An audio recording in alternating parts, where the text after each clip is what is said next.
I'm Mark Seifter. And I'm Linda Zayas Palmer. And this is Arcane Mark.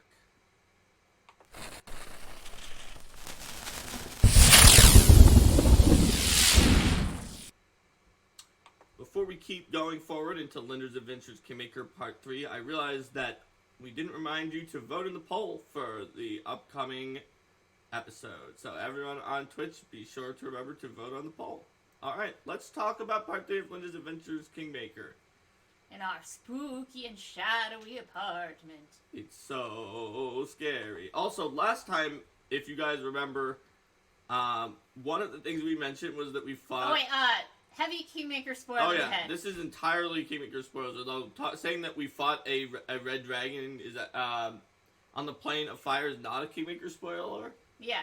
So that actually, we had said that happened last time. But we realized that we actually got into the city of Brass, got back the elves cohort, and left very easily. And then we wound up having to go fight the dragon later on. And that's when we saved the genie, because we see it on the calendar. And it's true, we wound up in there again. Aha, my calendar.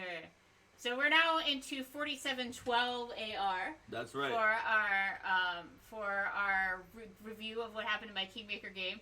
So 4712 AR, early in the year at Badius, the PCs had the revelation that their PC cleric of Callistria's closest friend was actually a Razmareni spy. So to back up on that Cleric of Callistria, to remind everyone, Xena, the Cleric of Callistria, was the character that Linda introduced to join the kingdom as a somewhat higher level cleric that was on like that backup mission that Linda was talking about, where the backup PCs fought against some like ghoul dogs, and then the player of the Cleric of Tristan, the PC cleric of Caden, decided he wanted to switch to play Xena. Yes. And that was, by this point, that player had left the campaign. No, he was still in the campaign when he was playing Xena. Yeah, I know, but I thought... Oh, but by 4712, by this point, he had left the campaign. And so I was looking for a way to have that Cleric of Callistria leave that made sense.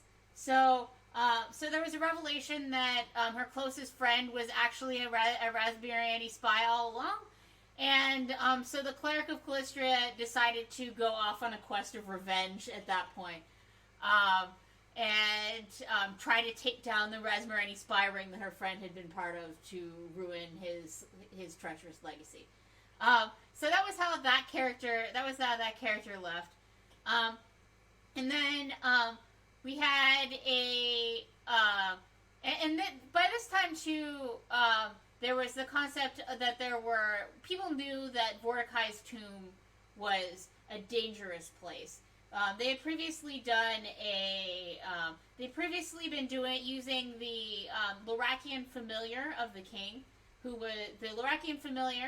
was also the kingdom's diplomat, had commune with Desna all the time, and so they were using that to try to find interesting stuff around. Yeah, as we mentioned in a previous episode, we would point to a hex, and Desna would say, well, if it's interesting, is there a hill full of butterflies? Desna likes that. Yes, so that might be that's interesting. not maybe as interesting to us. Is there a big giant treasure chest, but nothing really interesting to see? That's not interesting. So it was a fun way to point people toward natural features and some of the major plot points, but they still wanted to go ahead and explore. But at any rate, when they tried the commune on this one particular hex, Desna just didn't say no. Desna said, permit no travel here. So the party freaked out. Yep. Because it's like, why would Desna ever say don't travel? So they placed a huge guard on that. Hex. That's true. And then in Abadius at 4712, to give a little bit of background to what it means if a mysterious Reaper came to us. So, on the message board, James posted at one point, this was like long before we were Paizo, we were just doing this Kingmaker game, that Paizo would definitely, absolutely never publish a plane or scion for the lawful, neutral, or chaotic planes. So, having seen that post, and talking with some third-party publishers who were interested in some products, I was like, well, I think it would be cool to do a planar scion from the Boneyard. So I published a planar scion from the Boneyard. later, then we did do a Planner Sent from the Boneyard, which Linda wrote. The Duskwalker, yes. After, because I had played a Reaper character for a while, and I was very fascinated by the idea. So. Yep. It didn't have. It had the same general theming because it's Planner Sent from the very, Boneyard, but it's very different mechanics and sort of, actually story. And story as well. With the Duskwalkers. Duskwalkers are like sent back by Pharasma, and there's a limited number, whereas the Reapers are just touched by death in some way, and it can happen in a variety of ways that is much less constrained. In some ways, by having me write that, we made sure that it really didn't overlap with what you did, because I knew what you had done, and I wanted to make sure that it was very distinct. That's true. So, a mysterious Reaper named Vasily Petrovich offers his assistance in fighting pending threats from the undead. That he had an archetype that was basically like name a type of creature slayer, and he had Lich Slayer, which seems like the most pretentious archetype to take at first level.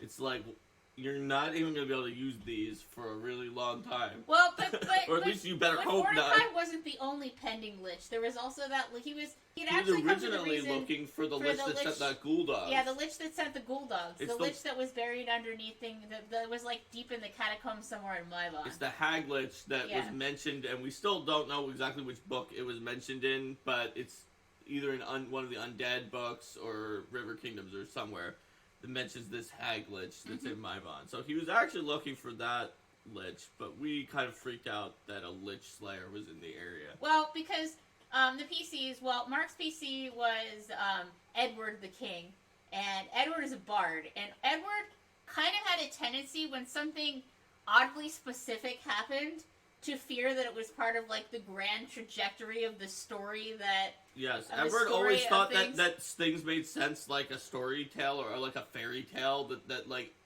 fables had more morals to their stories as a bard, and that Chekhov's Anton the Trapper's Anton the Trapper's crossbow was not Chekhov's gun. Yes. Because just to remind everyone, as a gag, we had a character named Anton the Trapper that Linda introduced, just a trapper named Anton near the beginning of the game, and that on the wiki I made an article about him that is like 5 times as long as this entire summary we're reading right now, and just was everything about Anton Chekhov except for that it was transferred to Golan, and it was about Anton the Trapper. So Anton the Trapper ended up with this ridiculously bum backstory, and then he became a more important character because they decided to put the effort into that.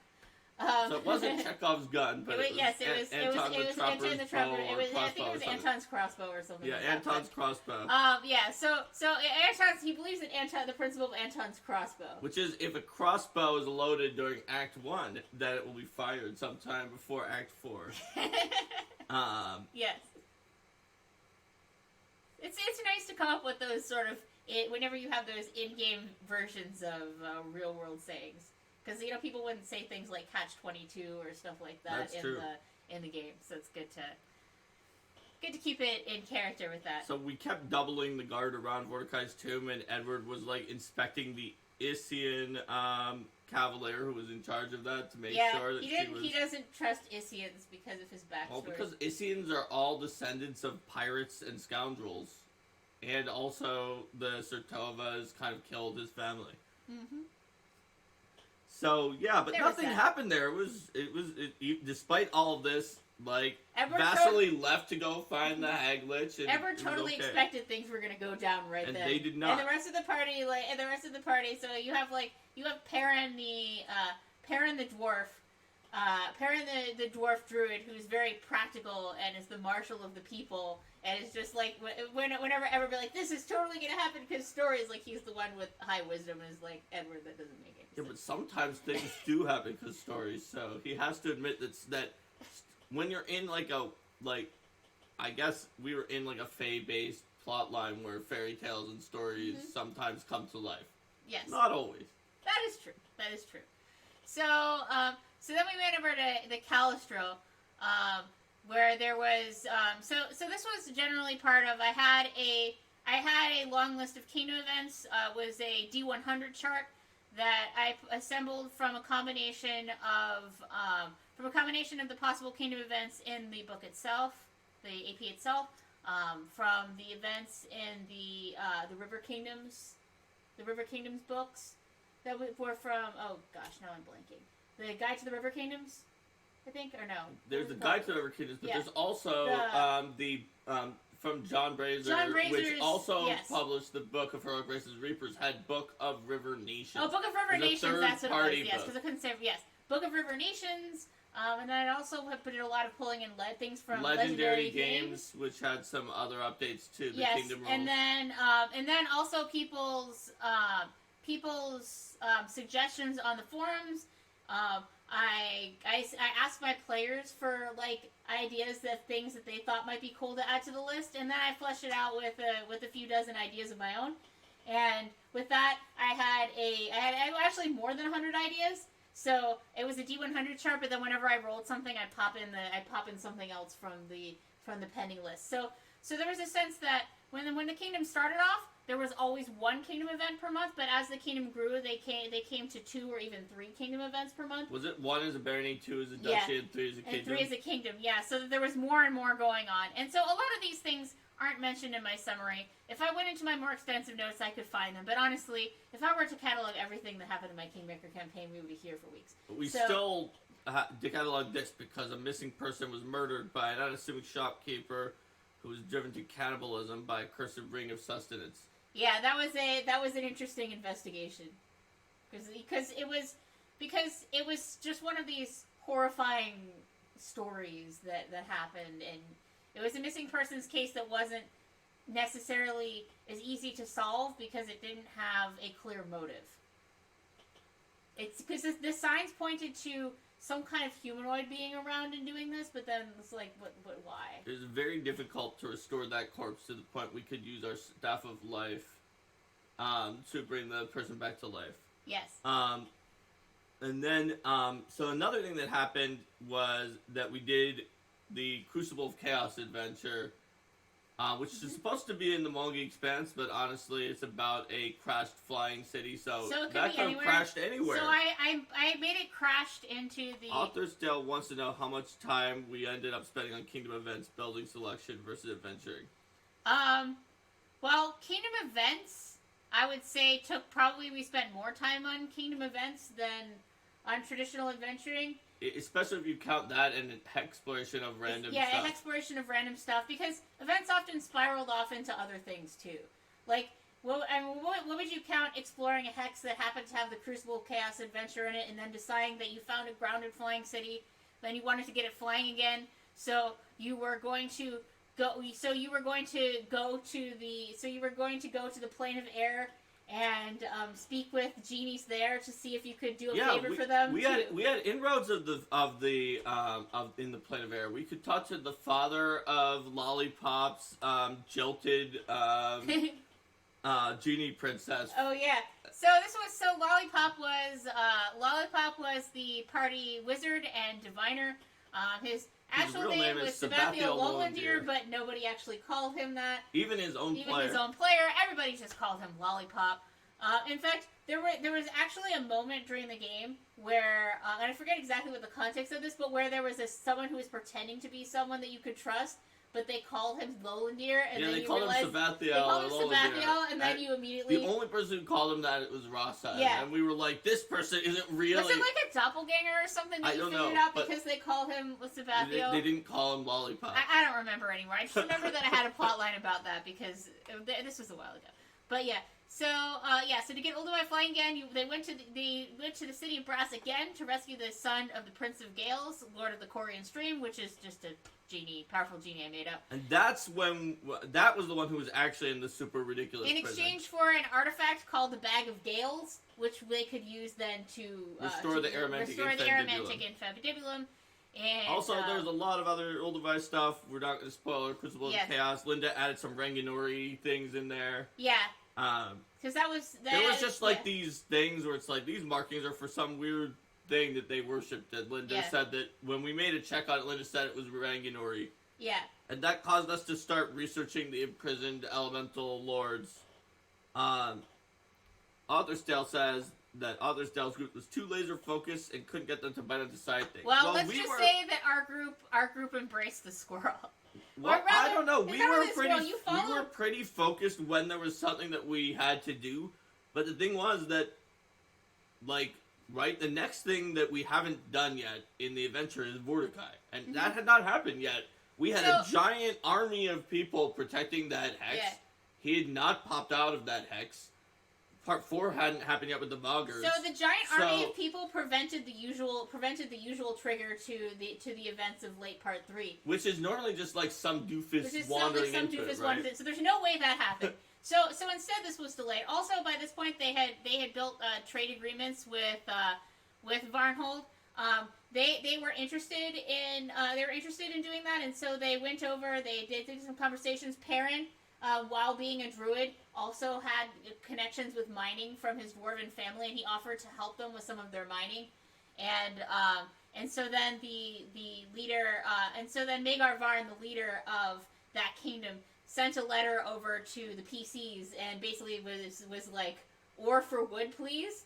I mean, it was a lot more formalized than that, but because they had metal, which was highly prized, and we sent some of Perrin's family members over to help, which would have been really bad if Varnhold actually vanished. It would have been, yeah. So because the PCs were in an area surrounded by forests. Varnhold was in plains and mountains, and they had ore. And he was like, "Hey, I want to trade with you guys." Also, we tried to mediate their centaur disputes with the Desmond Centaurs, which is not a surprise because we just said our Grand Diplomat was a Lorakian, so she was a little biased towards the Desmond Centaurs. So instead of having that conflict with the Desmond, they had a big conflict, but we mediated it. But instead of the PCs being ones who were involved directly in conflict with the Centaurs because Varnhold has vanished and things like that, the PCs had already brokered peace between the Centaurs and Varnhold, which they were allies with, and which they eventually annexed to their kingdom. Yep. After they dealt with the Mordecai stuff, I think it was that Varn was just like, "I don't want to deal with this shit anymore. You want my city? You can protect it." Yep. Varn was just like, "This place is way too dangerous for us to survive without being a vassal to either Brevoy or you." And since the Varn people were Isians, they didn't want to be a vassal to Rosslyn, the adjacent area, so they just joined up with us. Mm-hmm. Even though we had a Rosslander king. I liked our group too out there still. They were awesome. So that point when we were getting the bag of Gales and we freed the Djinn, but there was also this water genie who was there that we said before that we freed before, but we didn't. And we were like, "We'll free you too." And she's like, "I can't leave. We need to find this artifact." So we had her. She was a married, whatever the special kind is called. Yeah, the noble married. So we had her do a wish to bring over whoever had the mirror. And it turned out to be like a ridiculous dragon that nearly killed us all. So I'll point out they have not yet done. I have not point out this is like a high level enemy that this is an appropriate boss encounter for PCs who are near the end of part 5 of AP, and they have not yet actually done the part 3. We've not started part 3. Yes. So the thing about that is that we would have definitely died if not. Well, first of all, we were lucky that the wish even worked because he got a saving throw and had to beat his SR. So you rolled really high on the SR. The SR wasn't that hard, but the saving throw was the problem. But he got over. Yeah. Now he was completely shot that he just got wished in here, and we were ready for it to be someone maybe not quite that powerful. Mm-hmm. We were oh shit, we were thinking of using our surprise round to leave. Mm-hmm. But we didn't, and we had a surprise round, and a lot of people had lookout, so they got a full round.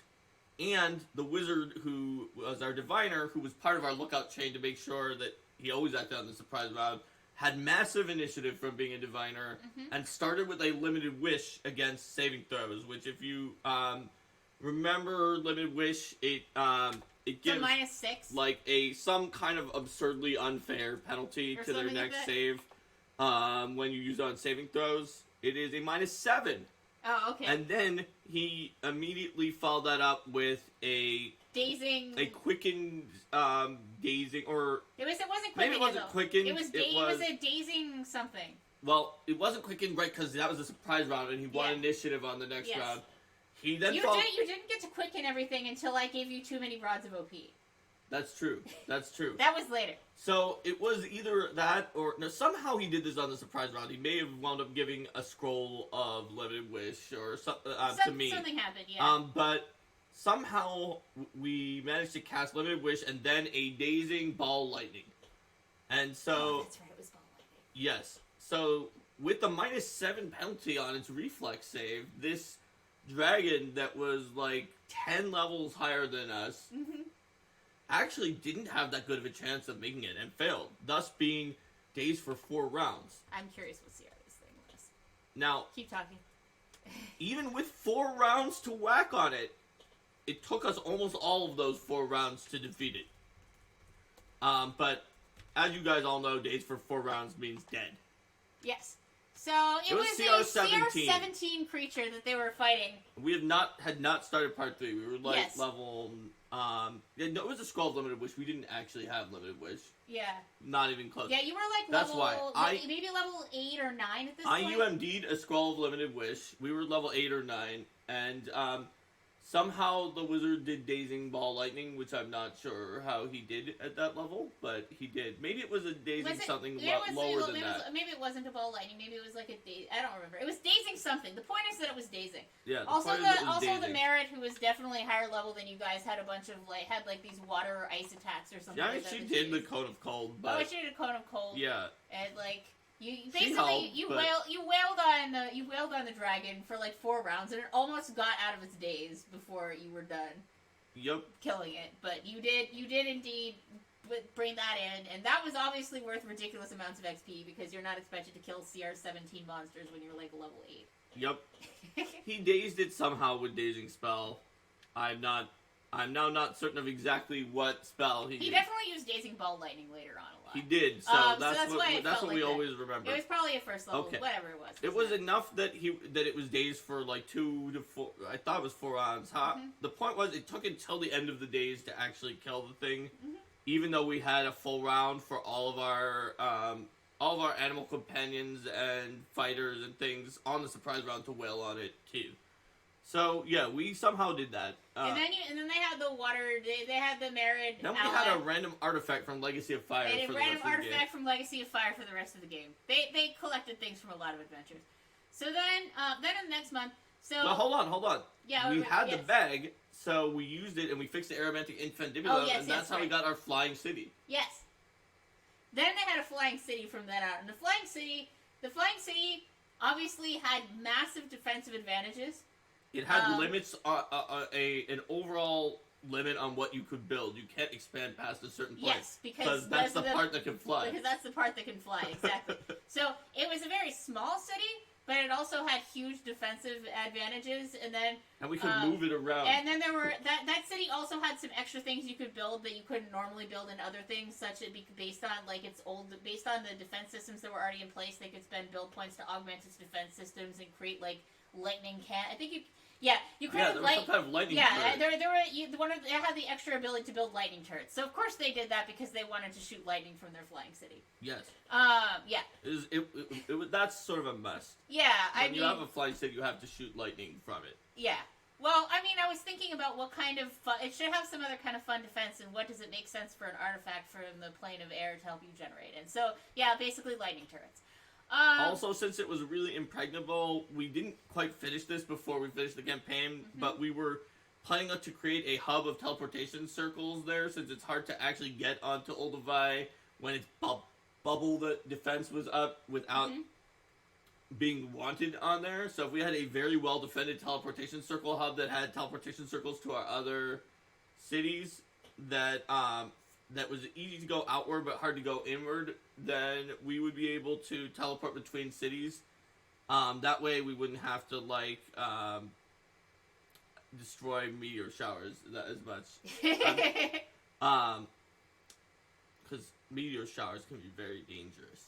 Everyone knows that when you see an unknown astrological phenomenon combined with bad things in your city, you should teleport into outer space and then attack the space rocks. That is what our kingdom determined. Yep. We talked about that in a previous episode. That's right. So then, as a reminder of sort of how the PCs did things, when they found people they instead of killing opponents who were really troublesome, they tended to imprison them in the mines and then have them sort of. So they had work prisons. So they had these Gyronan cultists previously who had been engaging in baby sacrifice. Oh boy! So they executed the one who was. They were like, "Hey," they were like basically trying to convince her to that she had been misled and redeem her and stuff like that. It's the River Kingdom, so we can't if you want to die, we can't send you to a work mine because that's one of the River Freedoms. Mm-hmm. So there was one who was the leader, and we were like, "Do you repent? Will you try to redeem yourself?" She's like, "No, every breath I have, I will sacrifice more of your babies to Gyrona." Gyrona, because people don't usually say her name. It brings her evil eye on. Yeah. Her. And so we executed her, but all the other ones, even though many of them seemed to be lying, at least said, "Yeah, sure, we can repent. We'll go work in the mines." So we had a bunch of Gyronans in there, and they were among our worst people out of there. Many of the other people with non-Gyrona based crimes were horrified that they were there. Had a pretty high rate of getting better and going back into society, but the Gyronans were kind of a trouble point. So the Gyronans were there for a while. So I knew that there was this group of Gyronans here, and I didn't want them to be like, aha, you're trying to redeem a lot of people, so I'm going to throw a lot of obstacles in your way. But it does make sense that at least sometimes things are not going to work out well when you're trying to redeem absolutely everybody. So a night hag noticed this group of Gyronans and decided to use them as a part of her plots. So the night hag, one of these repentant Gyronan cultists worked together with the night hag to create plots. She was the one that was a little repentant. She was vaguely repentant. But the night hag was able to convince her. Easily convince her to basically to make plots so that the night hag could feed upon people within the mines without necessarily being caught. Basically to cover the night hag's tracks. Because the mines were full of chaotic and evil people that the night hag could feed on with her dream thing. It was actually like a buffet. Mm-hmm. As long as she didn't get caught by our extremely divination-based, chaotic good police state. Yes. So then she got caught by our extremely divination-based chaotic good police state. And of course the PCs, being the PCs in this group, aren't like, oh yeah, well we need to find something else to drive her off, whatever. They went to the freaking ethereal plane, tracked her down, the night hag down, and killed her. Because that's how they do stuff. Yeah, I think that we just had a bunch of people on the ethereal plane, and then. Well, didn't you already have your? Do you already have your face spider friend by this point? Yes, and we knew there was a stone that could send you to the ethereal plane, the Phantom Stone or whatever it was. Mm-hmm. So we went to the ethereal plane for real, and then she came onto the ethereal plane to escape from something else that was happening, and then most of our entire party was on the ethereal plane and just you baited her onto be on the ethereal plane in the same area as the mine, and then you ganked her. Yep. That's generally how you did things. The following week, and then I just wrote this is the sentence I wrote in my notes about this one. The following week, the kingdom leaders respond to a concerned message about a missing brother by finding him, realizing that he died, and bringing him back to life in under a minute. He had gotten lost in the snowdrifts. They were late in Faris that year. Faris was March. Mm-hmm. And it's pretty far north, so there was still some pretty heavy snowdrifts between our kingdom and Varnhold. Doesn't say this in here, but Edward remembered everyone who died in his kingdom at any point in time, so therefore I had to remember it too. And so, we found him. We figured out where he was. We were able to scry on him with some pieces of stuff from him. We rolled really high knowledge and figured out, oh, this is that pass. And so we had been there before on our way to Varnhold. We knew the location and the layout. So we therefore teleported directly there and then brought him back to life with the Staff of Life. In under a minute. Yep. That's just kind of how by this point, I think we were level 10 at least because we leveled up a full level from doing that level 17 when dragon. I don't remember how far along in the campaign this happened, but at some point I had a kingdom event where at a kingdom event where some of the people of the kingdom started a cult that worshipped the PCs. Hold on, that was after the next month when we did something even more like Hidden Twig saying I would have gotten it away with yes. it too. You weren't for you pesky diviners, where some people were getting sick, and the rumors from our counselor Tristan is that there might be a new drug in town. So within like 10 to 30 minutes of hearing that fact, we had discovered about more information about the drugs, tracked down the drug dealers to their secret lair, which they had tried to very carefully hide to make sure that nobody would find them, and then beaten them up, destroyed their product of Scour, which, if you know anything about Galarian, it's a really nasty drug. One of the drugs that is like some in our real world, there's some that people just use it and they're okay, but there's some that are just like, why would you do this? You're just gonna die almost right away. Scour is like that. Yeah. It has horrible side effects that will kill you. Like, it does, what did it do in first edition? Like, massive amounts of con damage every time you take it. I don't remember. I just remember that when I was creating this plot, I wanted to look at the sort of one of the most pernicious drugs that would possibly be accessible in this area. So, yeah, then we wiped out their operation of drugs. And that was more of our chaotic good police state, because it was harming our people. And then we offered free rehabilitation to anyone who had been affected by the Scour, and we announced that we had cleared out all of the Scour. Made sure other people knew, so that maybe other drug dealers realized that, and that we had destroyed all of the drugs. So other drug dealers realized that it was a very bad idea to set up shop in the Connecticut police state in our kingdom, because we will find you and destroy your drugs. Yep. That was also the month where we cleared Candlemere, because Linda created her own version of what was going on at Candlemere. It wound up that there was like this sort of orbish thing at the top of the lighthouse that was kind of the orb was an artifact, but it was also, while not being a creature, it was like a child of one of the great old ones. You don't have to be completely logical when you're dealing with the great old ones. No, it usually can be. And it was we had discovered that its artifact-like thing was that basically it could only be destroyed while like merged with like a really powerful celestial that was also destroyed at the same time, or that died.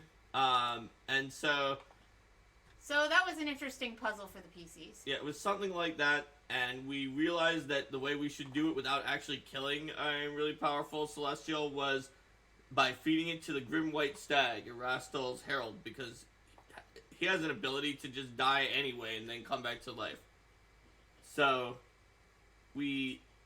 our druid managed to get a place, since he was an Erastil priest, he's allowed to get the Grim White Stag. So he, I think, used a scroll. I don't remember what he did to actually get a planar out. But maybe we had the really high level, like really, really sickly, venerable cleric of Erastil cast it. Somebody did. I think you may have. And we saw and the Grim White Stag agreed to this plan. Yeah, the tower as I presented it was super haunted. Oh, I think we talked about this before. I'm sure that in the upcoming version it's gonna be really haunted. Yeah, too. It was super haunted. I think we talked about this before because we talked about the time that Tristan. Yeah, we talked.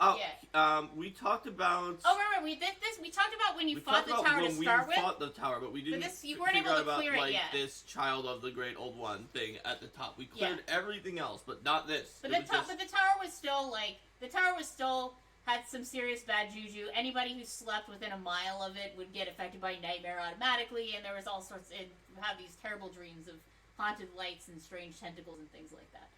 So basically, everyone still stayed really away from it, but at least nothing was pouring out of it to attack. But they were still very aware that it was a potential danger. So after we cleared Candlemere, with the Grim White Stag, that was where we had done an interjectory phase, because also some of these people in the game, Rico, have expected to say the Grim White Stag was somehow the druid's animal companion. Nope. We just summoned it, and it died, and then it went back on its way. No, the druid had a tiger named Baohu, who at this point was not yet a shadow template tiger. That came just later. A regular tiger named Baohu, which means guardian. Yes. So at this point, we were also doing some Pathfinder Society stuff. And do you guys remember the level of Thornkeep that's unstuck in time? Where there's like some kind of weird time loop and the characters are looping in time, and I can't remember which level it is. I feel like it's Eric Mona's level of Thornkeep.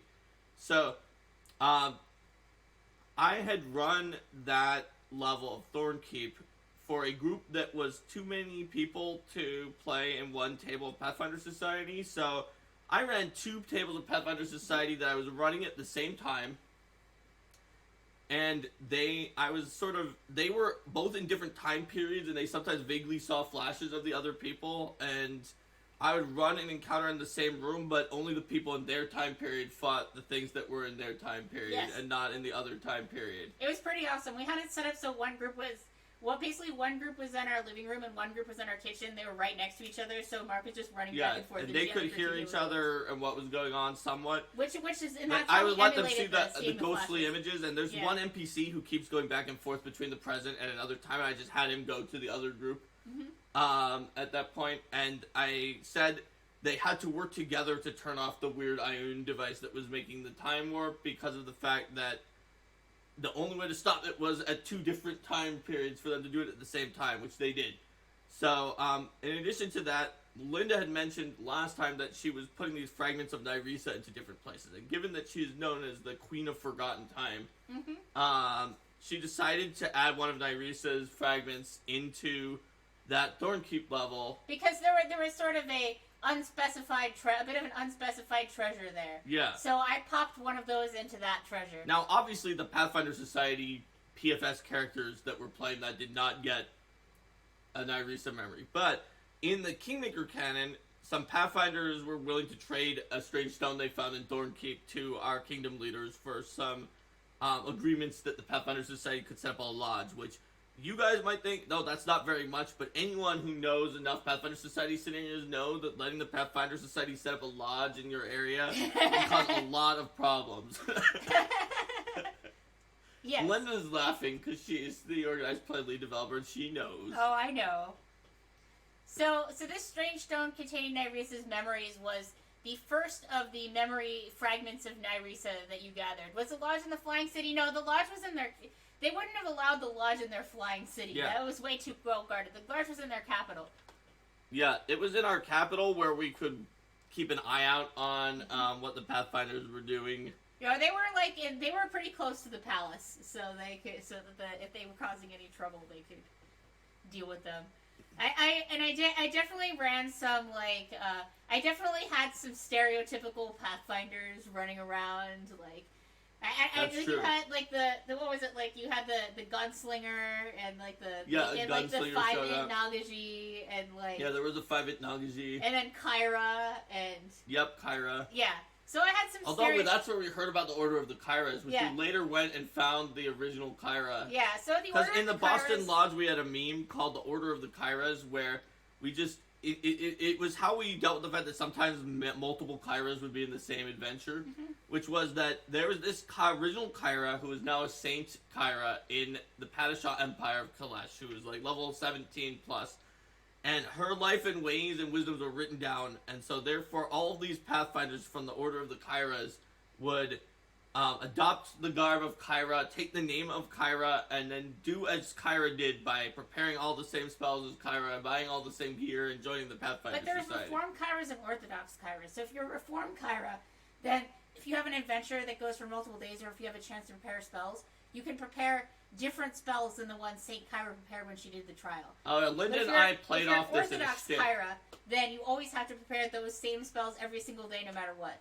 And the idea was that Saint Kyra's. I think which of us was Linda was running the adventure, or I was running and Linda was playing. Yeah, I was the. I think I was Orthodox and you were Orthodox, Reformed, and I was because Linda was playing the adventure as a Kyra. Yes. Pre-gen. I was running it, but as a GM, filling in the 4th character as Kyra. Yes. So what happened there was you were Reformed and I was Orthodox. So we had a theological discussion where Linda was like, "But the Saint Kyra prepared cure light wounds, but she can just always swap out the cure light wounds. I'm going to switch it away." And my character said, Well, it may seem like because Blitzcrank is pointless. You could just literally switch for it; it does nothing. It's like it may seem that it does nothing, but Saint Kyra is wise in ways that we cannot understand. I believe that Saint Kyra is trying to teach us that it is selfish to prepare self-buff spells in those slots and forget that it could be used for cure light wounds. And use them on other things and then be out of healing. And she's reminding us to always carry a little healing to help others. And then she's like, but we're going into this dungeon and we really need and this other spell will be really useful. Saint Kyra, it's like Saint Kyra wouldn't say that you're not allowed to adapt to the situation in this. Like, no, but you're forgetting your ways. And so they had that discussion. Anyway, so we had the order of the Kyras. And the original Saint, I forget. At some point later in the game, you went to the original Saint Kyra because you needed a casting of Miracle, and there are surprisingly few really high level and like basically I looked at the list of high level NPC clerics and divine casters, and there were like 0 who were not evil. So I decided that Saint Kyra would fulfill that role, but she's very busy because she's one of the few clerics, if not the only cleric of Sarenrae in the world who can cast Miracle, and she's over in the Padishah Empire, and she has a lot of things to do, so, like, you can't just get her to cast Miracle for you. Yep. So, in Serenith, which is the equivalent of June, those lizard folk that we sort of helped them out from having a will-o-wisp pretend to be their spirit ancestors, formally joined the kingdom. That was the only thing that happened in Serenith. Yes. Well, at least the only thing I wrote down. Yeah, so I guess that this was the first of Nyreese's memories. They gathered 9 of Nyreese's memory fragments throughout the 9 shards of Nyreese's memory throughout the game, one of which was a magic sword. And there was a whole lot of other exploration we did of the Lost Line region, including finding the Bloodred Queen Tulaith, who was in a war against Maivon in some ways. I guess they had pushed off Maivon. By that point. But there was still a fair deal of there was conflict animosity. In that region. Fortunately, Thenoi, the nymph queen of Silverstep, who we had befriended, gave us a letter of introduction to Tulaith. We also found the gnome settlement of Korlaboblin. Yes, Korlaboblin. That Linda invented that had many very whimsical situations. Although some particularly Fey-touched gnomes. Yep, they were like first world gnomes almost that had the Fey template, and they were banned from using fire by the Bloodweds, who had really come down hard on them in generations past.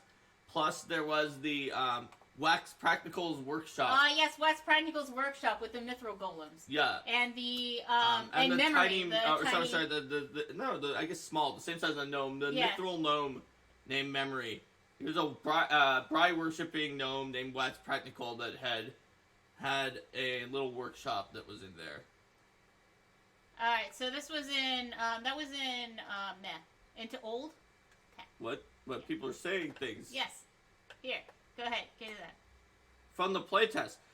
So actually, Brian, Wax Practical's Workshop was something else that I put into that section from the playtest. A lot of it didn't fit in or got changed, but from Linda's original adventure. But that whole area is exactly where, also Korlaboblin was a little bit further south, towards Gult.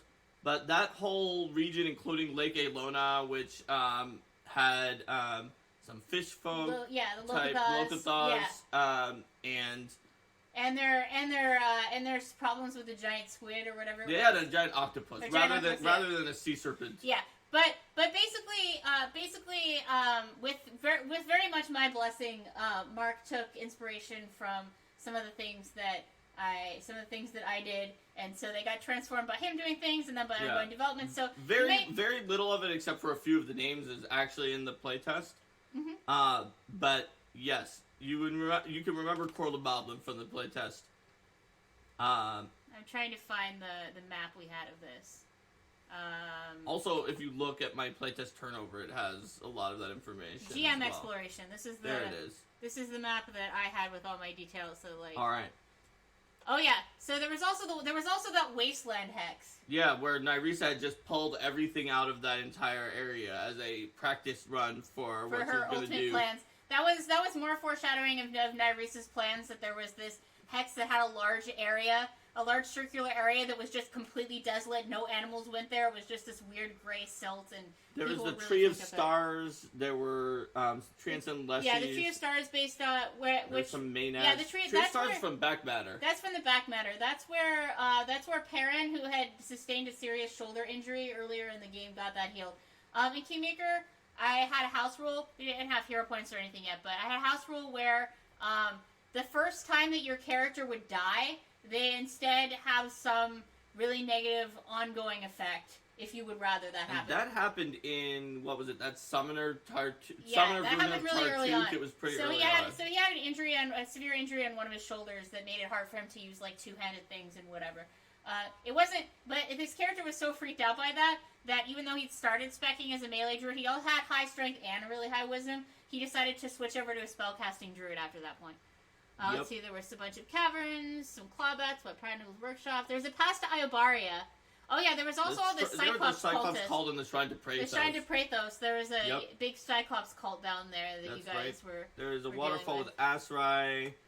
There was the Black Claw kobolds came a new from type of kobold. Yeah, the Black Claw kobolds. I think that some of that was based off of some of the dungeons in one of the Dungeons of Golarion. Dungeon of Golarion. I pulled multiple things. Paluda, adherers, the Kolchak camp. The Silver Dragon's Glade, that was part of the. Oh yeah. The Studier Prophets. We're getting up towards where it actually was, with like the Valley stuff. of the Dead. Yes, and there's the Lost We're getting Alarm up. Towers. Yeah, we're up to Nomad Heights now at this point. So yeah, there was a whole entire region as big as an adventure path that Linda just filled with giants, as much. Caverns. Linda filled with as much stuff as part 1 or 2 had, which is more than the other parts had. You never made it down to the bottom and met the thorn goblins or the carnivorous plants, but you did deal with the problems of Nystra. That's true. We did go to Nystra because one of Nyreese's fragments was... But that was later. In Linda's reckoning, one of Nyreese's fragments is what caused all the weird plant issues in Nystra. And when we fixed the problems by taking Nyreese's shard. Mm-hmm. However, yes, that was a while ago. I'm fine to ramble a little bit on these, in part because I don't know how many things will be captured in this particular set of notes, GM notes that we're pulling from. I doubt it will. I mean, because we already had done most of these, most of those hexes we just said, but those weren't in there. Yeah, well, because this was basically what we're using as a basis here is the summary notes that I had on the wiki for all players, so I wasn't going to write more details in there for absolutely everything that happened. I also have over 100 small files that I have that would take way too long to search through, of like individual encounters, stat blocks, plans, things like that. So, in July of that year is what you might have been waiting for a while, since we dealt with part 2 of Kingmaker, like way back in the last episode, and not even close to the end of the last episode, which is, with a torrent of stone melting flame, the seals on Mordecai's prison melt away. The kingdom's leaders rush inside to stop him from breaking free. Yeah. So the PCs didn't really know exactly why this happened. The guards reported seeing a huge red dragon soaring through the sky, and then the seals broke. So the kingdom leaders initially were like, "Oh, just it's some Isian plot or whatever." But they discovered that yes, it was actually some ridiculous red dragon. They didn't. I don't know. We thought that the Isians made it up because we knew that the only red dragon that can melt stone is like a great worm red dragon, and that seemed implausible. Yeah. So it actually was a great worm red dragon. The PCs didn't figure this out for quite some time, if they ever conclusively figured it out. But that was it was Coral the Conqueror in my version who had returned, and Coral's plan was that Coral didn't feel like doing all the conquering on his own. So what he thought he could do is pop the seal on the Ancient Lich, have the Ancient Lich come terrorize people for a while and cause issues, destabilizing the region, then come in his human-seeming form as a strong and powerful leader and commander of dragons to smack down the Lich and instantly gain the adoration of the people. So that was Coral the Conqueror's plan. That explains why a Great Worm Dragon would do that rather than just attacking. Which we were like, oh yeah, Isians, if a Great Worm Dragon was here, they didn't need to unleash a Lich. Yeah. They could have just killed everyone. It took me a little while to figure out because because it was really well guarded, and so it needed to be something that could get past the seals, but have a good reason to not. So I thought about it for a while, and I figured that out. And then I had considered that if we eventually did post-game to the campaign, that after the region was stabilized and they dealt with everything with Nyrisa and everything else like that, that Coral would be looking at their kingdom and being like, okay, I need to get rid of these leaders. And there are other first world things that we're going to have to deal with, too. Yeah. So basically, the PCs dealt with all the crap, and there was eventually going to be some post-game stuff with that if they wanted to continue, but we had been doing that campaign for quite a while at that point. So, we dealt with Mordecai's prison, and Linda had upscaled it because we were now much higher level than we were supposed to be. So I checked it out. Mordecai himself ended up being like a CR 15 Lich. Admittedly, still 2 levels lower than the dragon. Yes. But he wasn't alone. Yeah, he wasn't alone. The boss from Beneath the Silver Tarn Pathfinder Society scenario was also so apparently, in his room. like in the natural adventure, there was like some water elemental somewhere, but I made it like this giant advanced fiendish water elemental, the boss from the Pathfinder Society scenario Beneath the Silver Tarn, and I put Mordecai behind these like illusory walls that only he could see through that had tiny slits that were actually. So it was real walls. It was real walls with tiny slits that he cut out with stone shaping magic, and then covered over with illusory walls so that he could see through it, but not the PCs, and then use that to target some spells. And Linda gave him 2 Staff of the Master Necromancy so he could pummel us with enervations, including an automatically critical maximized enervation that dealt 8 negative levels to someone who had like only 11 levels. So after this was where I learned a very important lesson, which is if you want to give a magic item to an NPC that seems overpowered, think about what's going to happen when you give it to your PCs. Because then, from then on out, the PCs had 2 of these Staves of Necromancy, and this was pre-errata. So you could apply the benefits to any spell, not just the spells from the staff. So the PCs had 2 of these staves. Staves of the Master, they call them Staves of OP, and so that is what we just refer to them from here on out. The Staves of OP. We even referred to them as the Staves of Overpowered in-game. In-game, they refer to them as Staves of OP. Our wizard was just saying, like, how could anyone make these? Like, how can they exist? How could they cost so little amount? Yes. And he even just tried to research why it was in-game, so it was the Staves of OP. Yes. I think I had settled on something where it was like some kind of lost ancient technology or something like that, and that's why he could not reproduce them. He could not reproduce them. Mordecai was from before the Age of Darkness. Yeah, he was from before the Age of Darkness, and I realized I definitely didn't want more of those around. So then that was a lost ancient technology thing, and I think the idea was that he could have maybe had some quest to try to recreate the lost ancient technology regarding gathering materials that were mostly lost and things like that, and doing research into ancient Cyclops civilizations. But that would have been another quest to get more of those, and we didn't end up following up on that. So the dungeon was so upscaled that I think that the canonical upscaling was there's a room that usually has 1 plesiosaurus. Yes. And instead it had 4 advanced hydrodaemons, and the water that the plesiosaurus would have been in was Styx water that did negative levels if it even touched you, and they all could control water to raise the water level. That's correct. That's sort of that particular encounter sort of became the beam of how much I was upscaling things by this point, because not only were they a very powerful party, but they were also like 4 levels or so higher than they were supposed to be by this point, even though I was using slow track.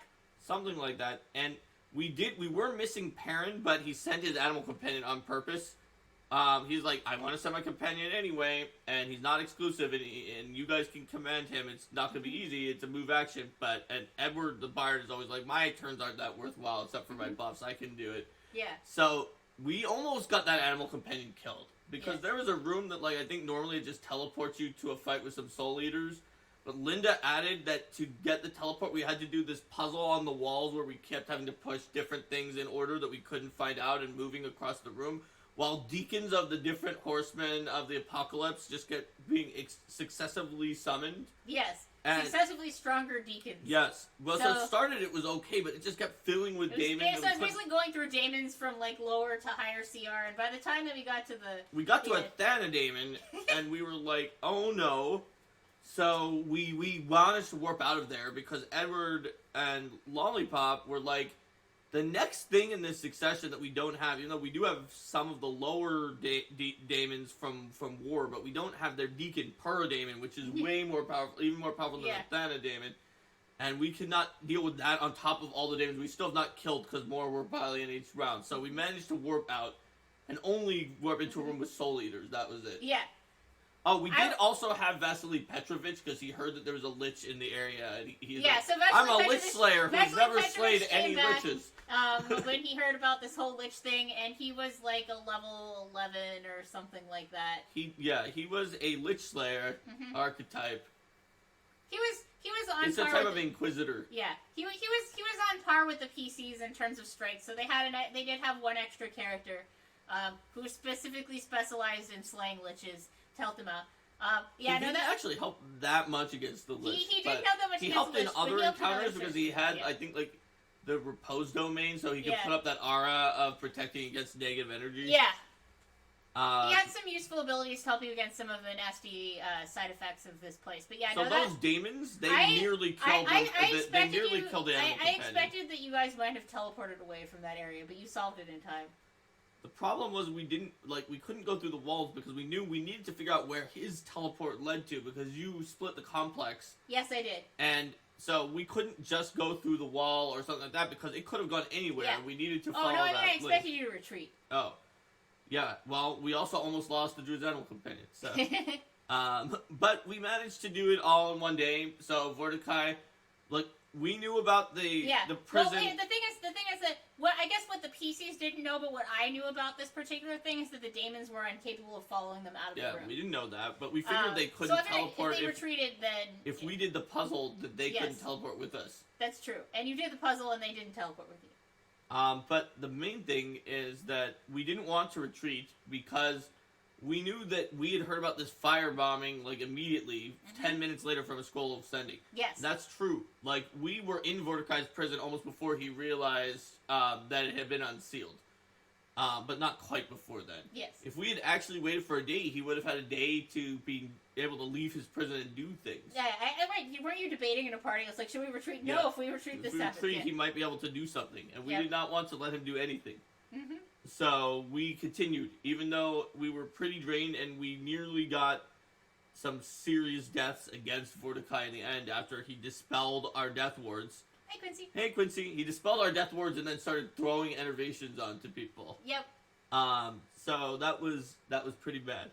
But we also got two I stays will point of out that my only kill, which was an actual kill, but like the chained by my house rules was the shoulder one. Was the shoulder one in like part 1. Yeah. So despite all the ridiculous stuff you hear that I throw at this we party, also killed the Shoggoth earlier that we just didn't even mention. Oh yeah, we didn't mention the part where you killed the Shoggoth. Yep. We would have definitely had a death except for that crane wing. Yep. So therefore it wasn't able to grab, and therefore it wasn't able to do any of its other things. This group really enjoys tactical planning. So I gave them some opportunities for that. We would have died on the Shoggoth. I mean, with Vortikai we didn't need crane. No, I know, but yeah. So, yeah, we did that in one day. Also, in the same month, there was a horrible drought, and the Outlaw Council is always in Erastus, which is like July. Was this the Outlaw Council where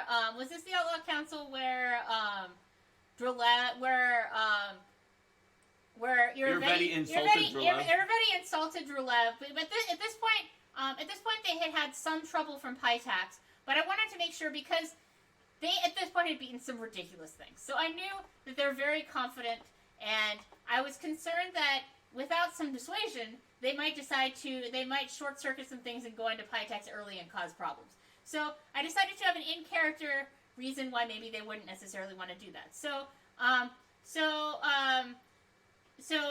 Irvetti insults Drelev of Fort Drelev, and Drelev, being a high-level fighter, decides that he's not going to take this. He's gonna challenge this pompous bard to a duel. So he challenges this pompous bard to a duel. He throws down the gauntlet, and Irvetti had not been really showing off how strong he was in a fight. He'd just be mostly like, I'm a bard. I'm ruling this kingdom. Yeah.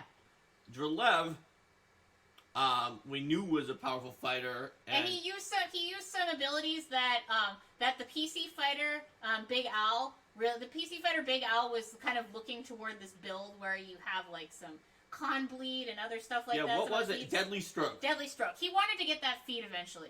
So,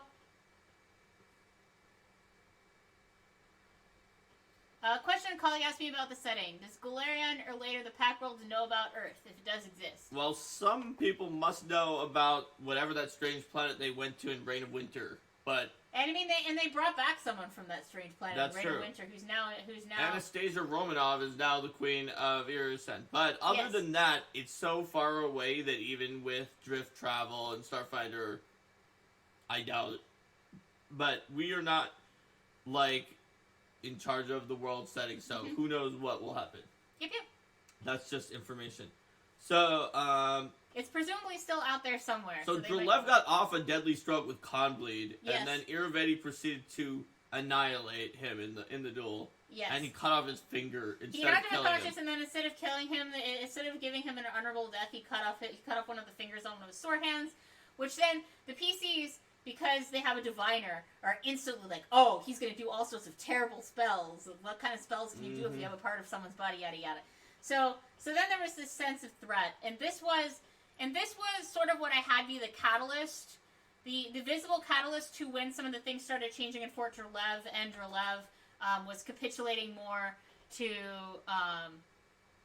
and it's the Shark It's the Shark Shasa! Look! Oh my god. It's a hammerhead Shark That Shasa. is amazing. And it's got backwards hands. Yes. Wow. I love it. Did you draw that? Did you commission that? Who did the Shark Shasa? It was Sheppy. It was Sheppy. It was totally Sheppy. I mean, I was kind of guessing it might have been Sheppy. It's like, who is the amazing artist who draws stuff? It's Sheppy. It's always Sheppy. Yay, thank you, Sheppy. That's awesome. That is beautiful. I love it. We now have a picture for the Shark Shasa, so if we do the Shark Shasa Arcade Market Adventure, it could be, like, the cover could be a picture of a Shark Shasa. Sheppy, do you ever sell prints of your work?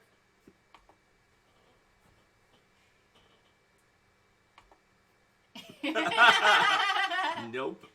Okay. Alright. So, let's see.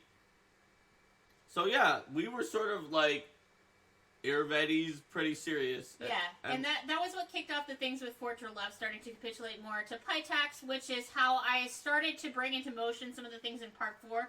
Because that was one of my big priorities, is making sure that the regions that you see in Part 3 with Varnhold, in Part 4 with Fort Drelev, and in Part 5 with Pytax, that they weren't kind of existing in a vacuum that didn't have engagement with the PCs prior to that. So that was how I sort of introduced that idea, and then the PCs knew, okay, they knew to expect that Drelev was going to start turning in the direction of Pytax at that point, and so that was going to, and that Irvedi was making greater moves. So that was something they had to keep an eye on, but not necessarily a kingdom that they wanted to strike against right away. So Hill Giants had raided some of our farms. I think this was after we'd found Munguk, the exile Hill Giant. Yes, and Munguk, the exiled Hill Giant, was not evil around. enough. Yes. And so we definitely got him to join our kingdom, and he became our new executioner, because we always put whoever had the highest strength in that position. Yeah. He was the one who executed the unrepentant baby murdering Gyrona. So when we needed to stop the Hill Giants in the southernmost farms, we used chicanery, magic, and trickery to try to what, your group? Yes, to put on a show that made it look like Munguk, who had been exiled from those Hill Giants, like, defeated this ridiculous, I can't remember, like, a dragon or some kind of fake thing that we created that he then beat. It was probably a dragon, honestly. You guys had seen and dealt with a lot of dragons. And then we also buffed him so much that he defeated the chief, who was, like, multiple levels higher than him. Yes. And then, so we tricked them into making Munguk their chief instead of being in exile and being in charge of the Hill Giants. It's like Urfa, the one you unlock after beating the game 3 times. So then Munguk taught them all about being less evil, like we had taught him, to try to get them to stop raiding the farms. Mm-hmm.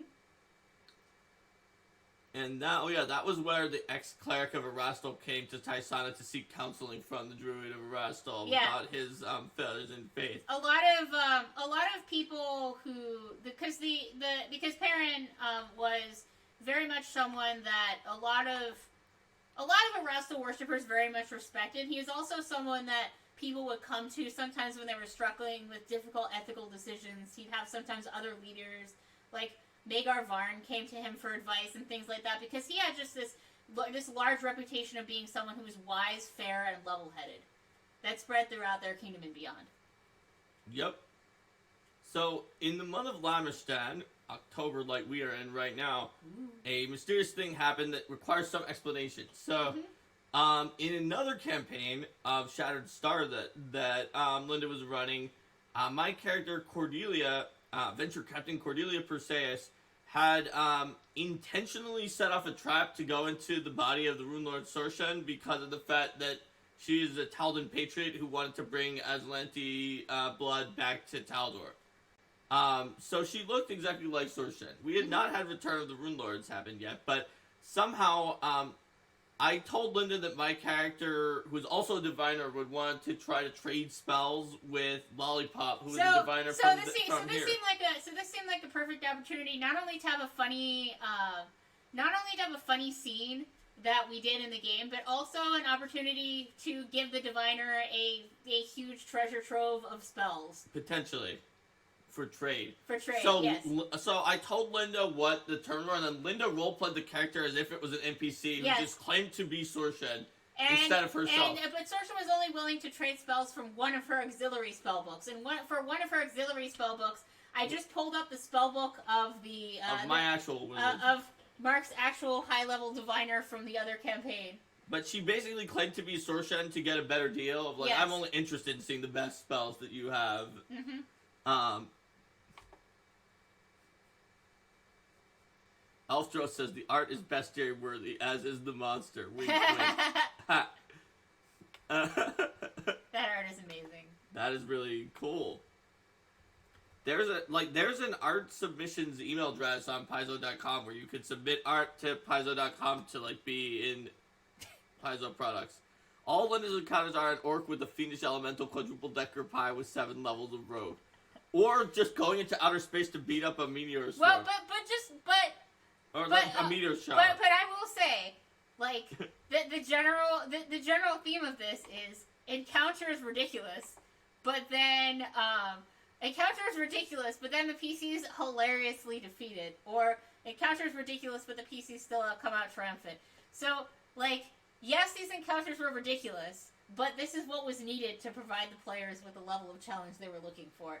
Is this sort of alternation between ridiculous things and then sometimes things that were closer to the power level of the AP for them to curb stomp. Quincy is asking, I think if we did more things with licensing Pathfinder, that'd be cool. But those have to be worked out between our licensing coordinator and other companies. Mm-hmm. Although there was in Harmon Quest, which is a licensed series that runs Pathfinder with Dan Harmon. They had the voice actress who played Cora in one episode, and I am still very sad that they didn't give her a kineticist. That would have been hilarious. That would have been hilarious. Anyway, squirrel aside, so we managed to do a spell trade between Cordelia and Lollipop, and what was the next thing? Oh, right, it was Al. Al got a cohort. Oh yeah, Big Al got a cohort, and so the player of Al, as you may notice by us not mentioning Al as much, the player as Al is one of those players who's generally more interested in combat and sometimes gets excited by the role play, but sometimes not as much. So this cohort was a perfect opportunity so when I have a player like that. And I noticed that maybe they haven't been as engaged lately. I look for a way to engage them more directly. So first of all, the player had the magic talking sword that only the magic intelligent talking sword that only talked to him, and would have conversations with him.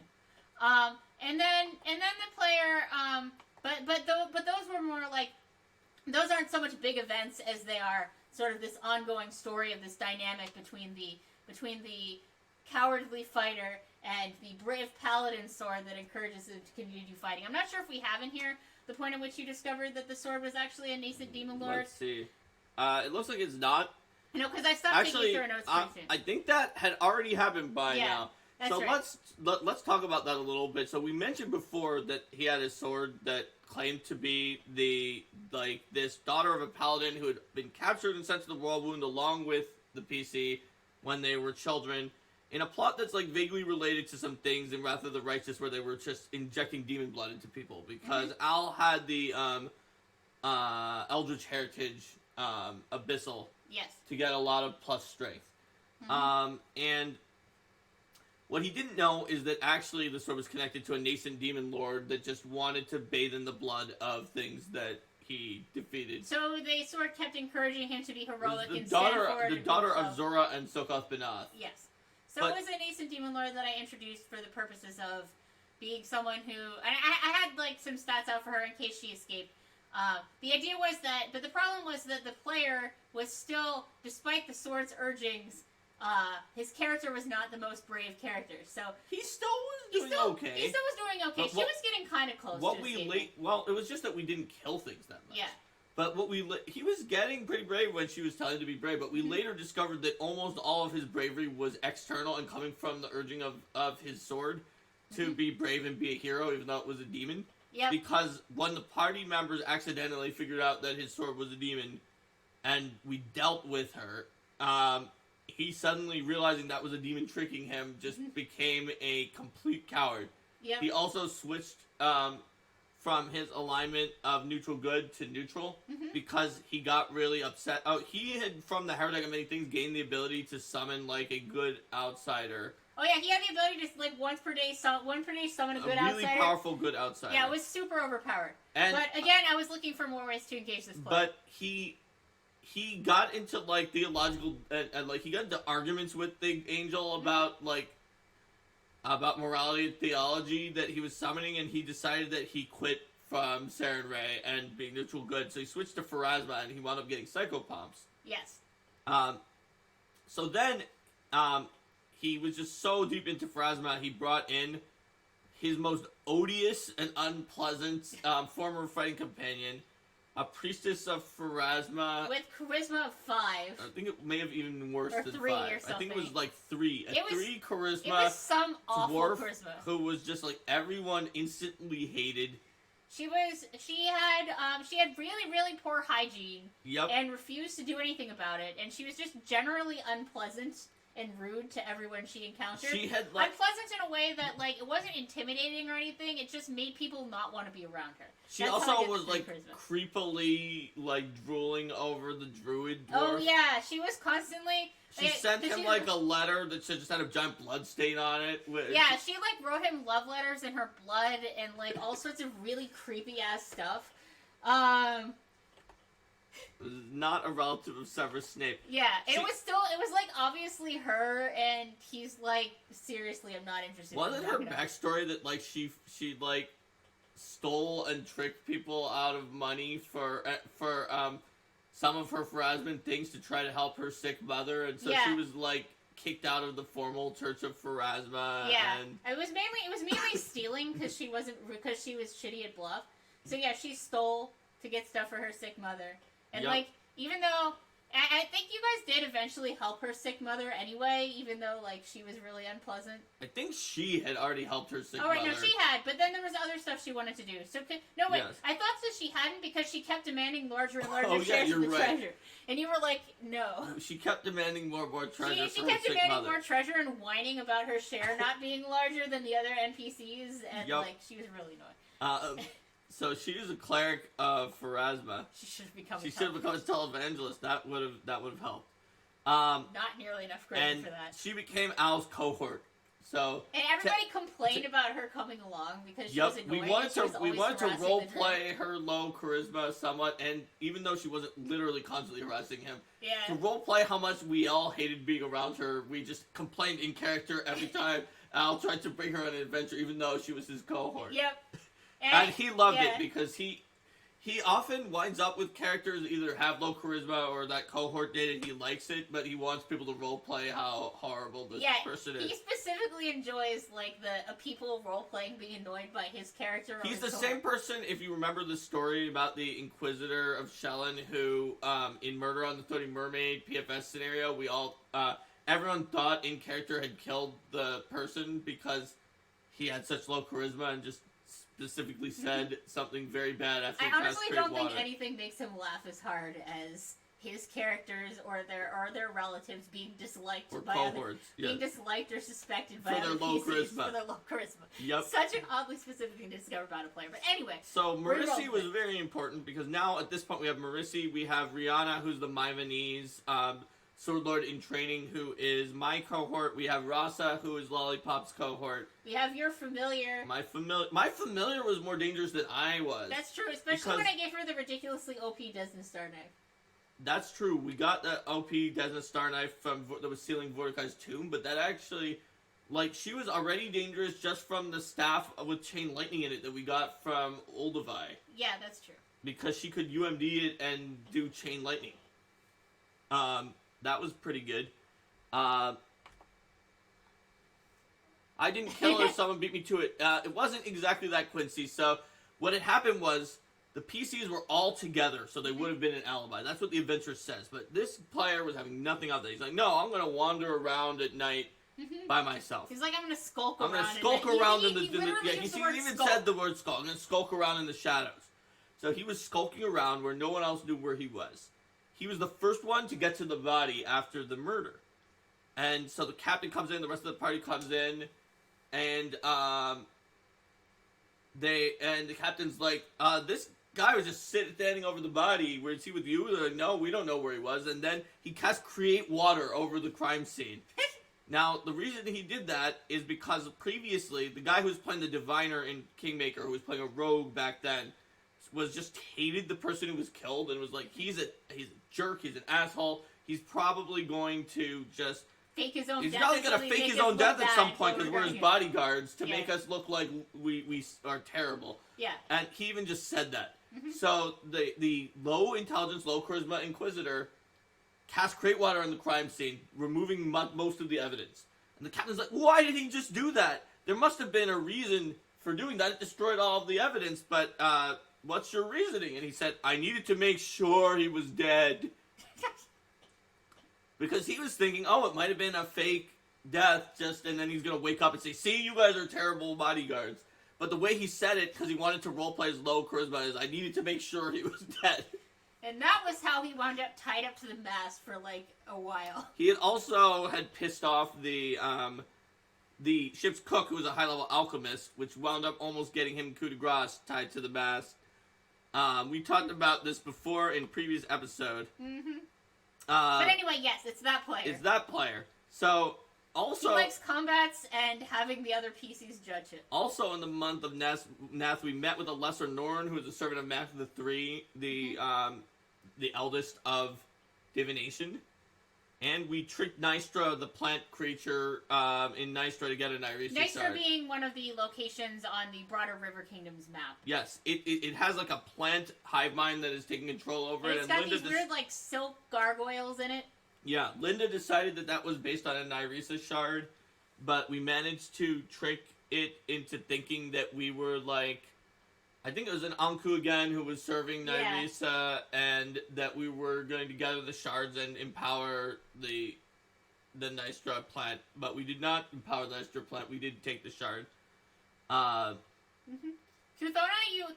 was where your Nyrisa shard stuff really kicked up into gear. This is where you were actively seeking them. That's true. We in that month, which was basically December, we found 4 different shards, and also a Thin Man came to Taisana, which was very threatening because they're some of the they're the less dangerous than Anku, but still assassins of the Fae. Taisana being our capital, which had a visit from Thais by this point. So Thais, Herald of Caden, and we named it after her part because our counselor was a priest of Caden who said that everyone wanted that name.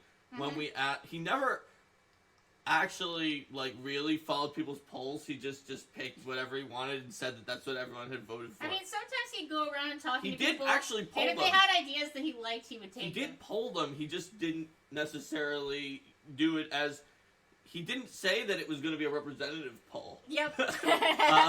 So I mean, the way that this went is that the king asked the counselor to do polls of the people. He's like, what are the people saying? And he would just cherry pick the things that he wanted. And then whatever the counselor wanted would be the policy. So we all assumed that he was actually figuring out what people wanted. Yep. So sometimes we didn't do what they wanted when the other people on the like ruling council. And the ruling council disapproved. It's like, this is not a wise decision. It's like, okay, we won't do that then. Yeah, it was basically that the the diviner, the diviner. Well, because the diviner was your. He was our magister, but he yeah. demoted himself to treasurer after he became a human because he yes. said that no humans should be in charge of our education, or we would have education that was as terrible as the humans do. And so then so then his cohort Rasa became the magister when she had previously been the treasurer, and he moved to treasurer. Yep. He was really like super into this whole elves are the best thing. Yep. Which is why it was so funny when he got turned into a human. That was why it was poetic justice. Yep.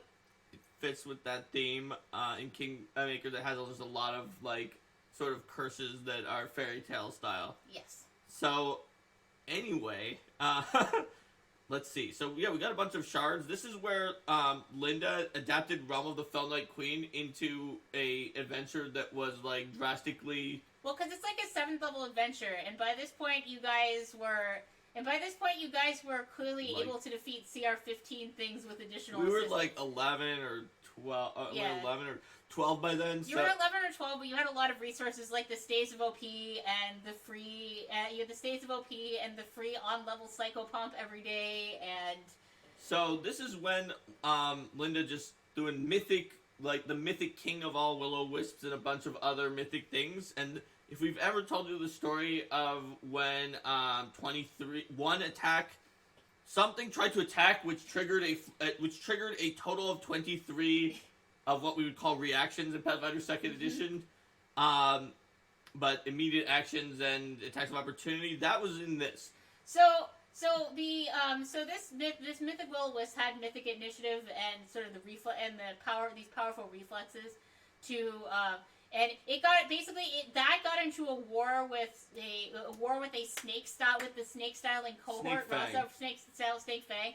So it would be that like every time that it tried to attack and missed, it would trigger like the snake fang, which would then trigger its reaction to counterattack. Anytime that Rihanna attacked it, yes, whether she hit or missed, because it had some kind of mythic ability, then it got an attack.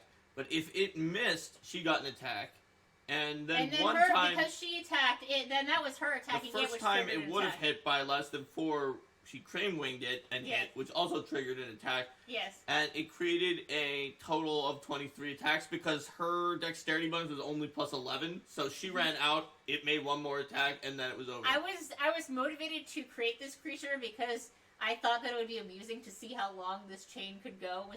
I saw that ability and was thinking, if that attacks the snake style snake fang NPC, who they usually send in to be the frontline deflector, now that the fighter does not ever want to be the first to go into battle, this is going to trigger a really funny chain. So I did it, and people were laughing. It was hilarious. Yep.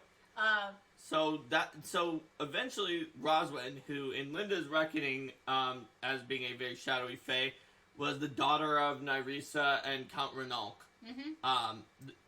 So she was more powerful, this version of Count her. Renalk being an eldest who is exiled to the Shadow Plane for. He's a rival of Nex. He was either betrayed or betrayed the other eldest, but based on Nyrisa's story, if you fill in the dots, and it was canonical in Linda's adventure, it was due to him trying to elevate his lover Nyrisa to eldest. The other eldest decided, no. Also, we're going to rip out Nyrisa's love and screw her over. We're going to imprison Count Renalk. And the Lantern King was, like, very big in on that cabal. He just did not like them. So, anyway, Roswin was their daughter in this one, and therefore was kind of mythic and, like, sort of, like, because her dad was an eldest, and her mom was almost an eldest. And she was really, she had been rather traumatized by her mother's love being ripped out of her, and her father being imprisoned, and she was traumatized and extremely bitter and really hated all of the eldest and didn't really trust anybody, and so she just had her own realm where she's like, fuck you guys. That's where this tiger became a shadow. I'll need to bleep that. Yes, you will. Alright. This is supposed to be a family show, Linda. Sorry. Oh, Linda, you're so profane. I know, I'm sorry. Okay. Alright, cool. I will keep that in mind. Just floof you guys with Just floof the bat. What timestamp are we at now? Oh, unclear. Alright. I can figure out roughly when, and then I'll give XP at the same time. So we've been going for about 100 at this point. So I'm gonna give 100 XP to everybody. Yay! All right. Everybody, take this. 100 XP. It's dangerous to go alone. Boom. All right. So she really just didn't trust anybody. So she's like, just floof you guys. You guys are. She didn't want anybody Floof. being involved with her realm, and so the PCs wound up fighting her.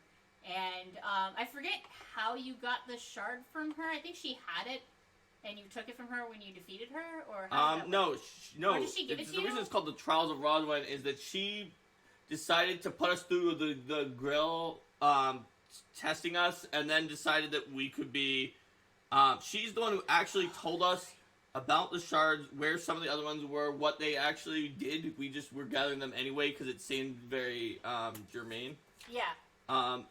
That's right. She's the reason you actually knew. She's the reason you guys actually knew that there was. What's 20%, 15%? XP?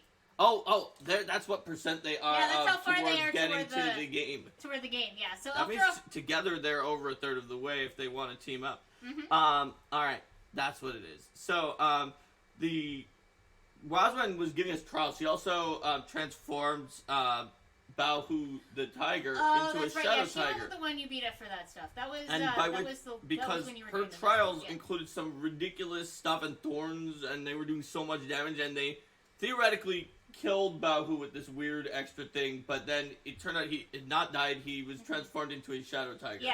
So Baohu by damage died, but I didn't want him to actually die there. I figured that the Rossman with the Ra would restore him. So then some of he the things Linda was throwing on were just absolutely so absurd that nothing could be expected to have survived.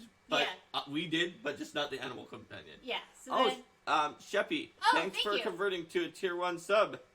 So we have So then he became the Shadow Companion. This is where they learned about gathering the fragments of Nyrisa more so and the details of it. And I think this is when you realized that you wanted to combine them.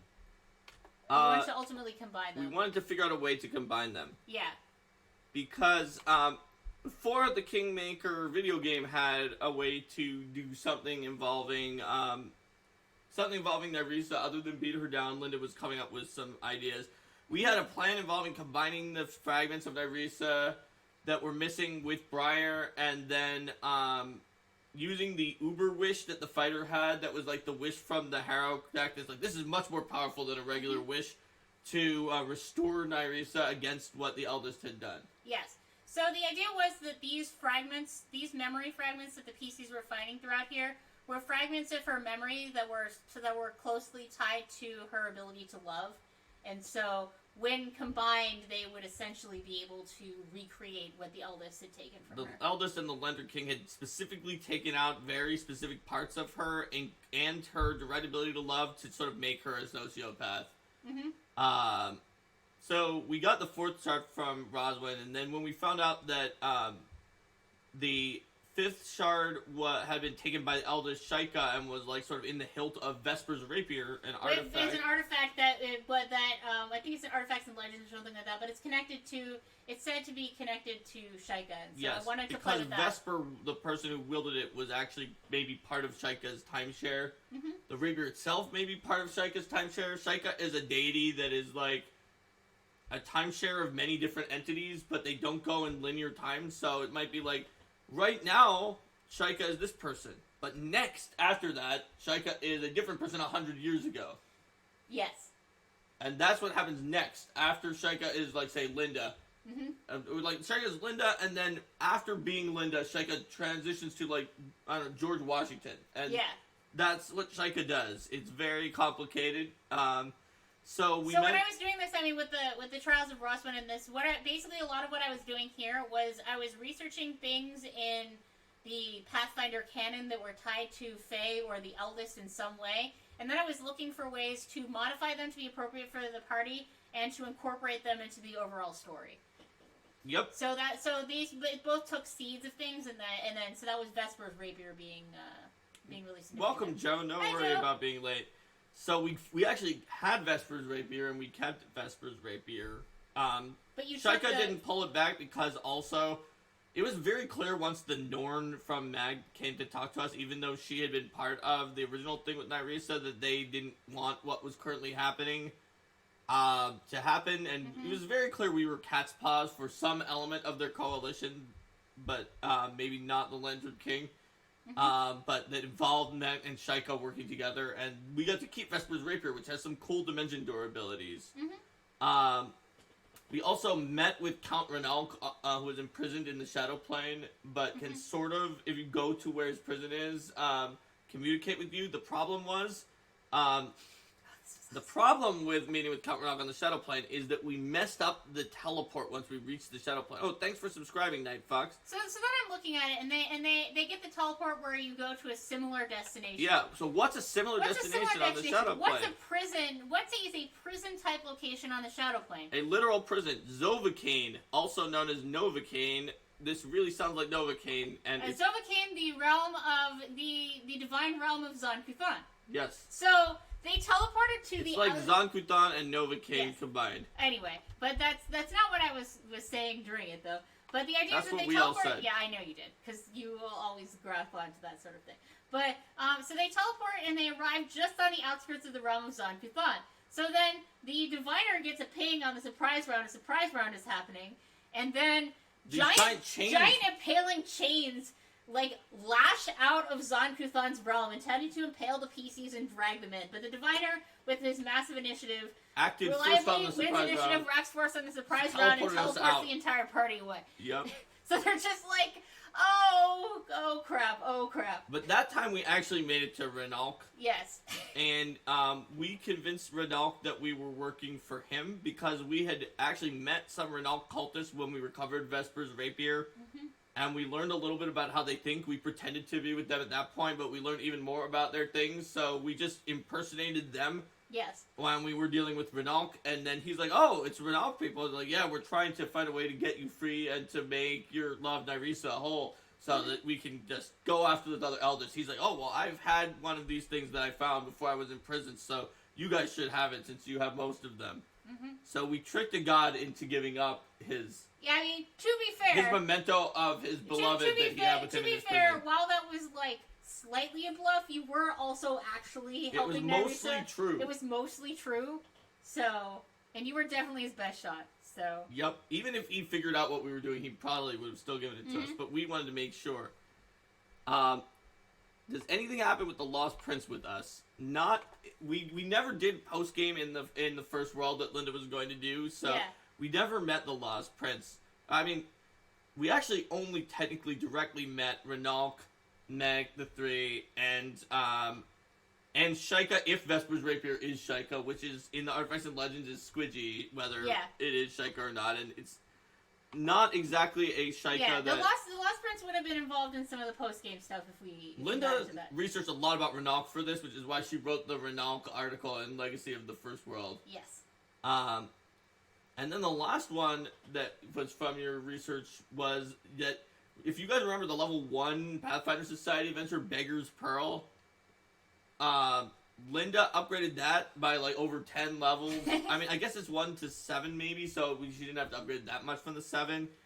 Where Lady Moralaith, who is the boss of that, is sort of like this nightmare fae, and she created a new nightmare eldest called Kitchka, who Moralaith worked for, and that was the one where you created a bunch of symbols of death that were all underneath an illusion, so that if anyone had up true seeing, they would trigger all of the symbols of death. Yes, I did indeed do that.